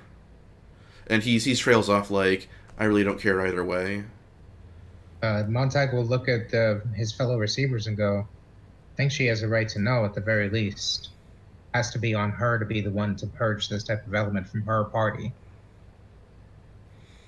And Sutherland, I speak in full agreement here. She led us to these people. She led us to the to the people who led us to the promoters. If anything, this would be the chance to prove that she cares about purging these problematic elements from her movement. Sutherland nods and looks at Shades and says, "And what do you think?" But what if it's like not Russian music? "I don't think it's music, son." All right. Uh-huh. And Sutherland nods and says, "All right, I'll make the call to Mayday." And he sort of looks to Midas like, "I don't need you two antagonizing each other." And yeah, I think we can handle the rest of this with a sort of you know, imagine like the credits roll and there's the like freeze frame text explaining what happened afterwards, right? Like a bad 80s movie. And the text says something to the effect of, it was uncovered that June Grass was like there as part of a Kremlin plot to like recruit people in the party out from under the resistance. The plan, like after Mayday, did her own investigation. They found out that like their plan was, and like deciphering the cipher and all that. The plan was to like pay musicians who weren't already involved in the resistance to join up to like then inform on the resistance to the promoters in exchange for money. Managed to avoid that happening, preventing the co-option of part of the party to Kremlin interests, which would have eventually resulted in decreasing the international community's opinion of the resistance. So, and even worse, a potential great betrayal from the party. Yes. So, mechanically, you avoided... I'm bringing you all up to the actions and favors page. And if you scroll over to the faction fallout... So this was Red Imperialism. You've avoided the -2 international community score. However, because ultimately this results in some turmoil between the party and some antagonism between Midas and Mayday. Now we're going over the war room. It does result in losing one faction loyalty from the party, which happens anytime you do a faction fallout mission. Right. So that is going to impact how many ups y'all get for the mission. Okay, so yeah, that's what I got for the evening, fellows. What did y'all think of the open RP at the start? I like those. That was, I like that because it helps it helps set the tone for the mission. Yeah. You know, it was like what we did in like our first playthrough mission where we knew what we had to do, but we took the took the time to plan the op. Mm-hmm. Yeah, I do want to like find ways to express like how all the characters fit into the setting when they're not like doing missions. So I think for next time I might try to cook up some chatter. But I also wanted to like find a way to flow into the mission kind of organically. Yeah. Any closing thoughts? Well, it kind of sucks that we did lose party loyalty here because we did do them a favor. Yeah, so that's a mechanical issue, or not an issue, but a mechanical feature of the game is that anytime you do a faction fallout mission, whether you succeed or not, you lose loyalty with that faction for acting against them. And I don't know how I feel about that as a designer. I kind of understand. I don't think you don't lose loyalty if you let them have their way, do you? No, if you let them have their way, you don't lose it. Yeah, if you don't do the mission, you don't lose loyalty. But you lose on the coin tracker. So Yeah. it's basically you have to decide what's more important. Is it the faction's loyalty or is it maintaining the coin tracker? Yeah. Right. I mean, there may be points where we decide that, you know what, it's fine to just let them do what they need to do in order to maintain their loyalty for the bigger picture, what have you. Yeah. Is it okay if the Kremlin... And, like, what was at risk for this was there being Russian informants seeded into the party. So, like, is that acceptable? If the party is still, like, operating for the resistance, it's a problem later on, but yeah, it's something to consider. And I think like narratively how we express what the faction fallout is important, right? you know, singer, jazz musician who, like, people thought had left the country for political reasons suddenly shows back up after spending a bunch of time in Berlin is a hook. But yeah. All right, let's do outros. I have been the game master for this game.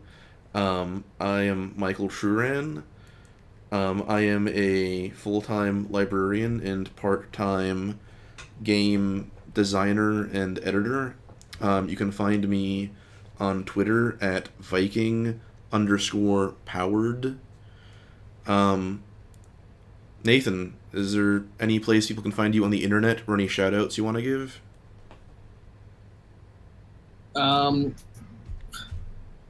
I kind of, I was going to have like a shout out for where to find us on iTunes, but that's way too long to type out. So if you can put the link in the YouTube video description, that would be a lot easier. Yeah. Are you in the Twitch chat? Am I what? Are you in the Twitch yeah. chat? Yeah, drop a link in the Twitch chat for people who are there. watching now, and then I'll put the link in the YouTube video description when this is on the tubes. Yeah, like I can't get it right now because my internet is ridiculously slow right now. Okay, that's fine.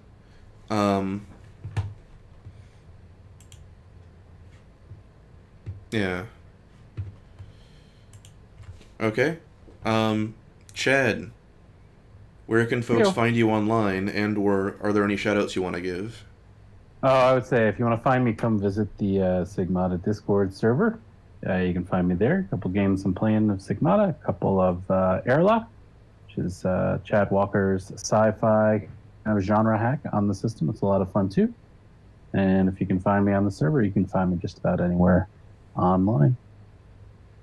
Excellent. Don, where can folks find you online, and who shouts out for you, or vice versa? Well, I myself can mostly be found in the Sigmata Discord channel as well. I am Comrade Gory. I am your sysop. So if you decide to join us there, go ahead and just give me a shout. I will get you upgraded to partisan status, get you talking some revolution and some good game design. Awesome. Yeah, also, I forgot this earlier, but you can find me also on that Discord with the name Nathan J. Caboose. Yeah, and I am a regional commander on the Discord. I can find me under Gmike. Alright, this has been Crescent City Signal, a Sigmata actual play set in the fictional environs of alternate 1986 New Orleans. Repeat the signal, folks. Repeat the signal. Repeat the signal.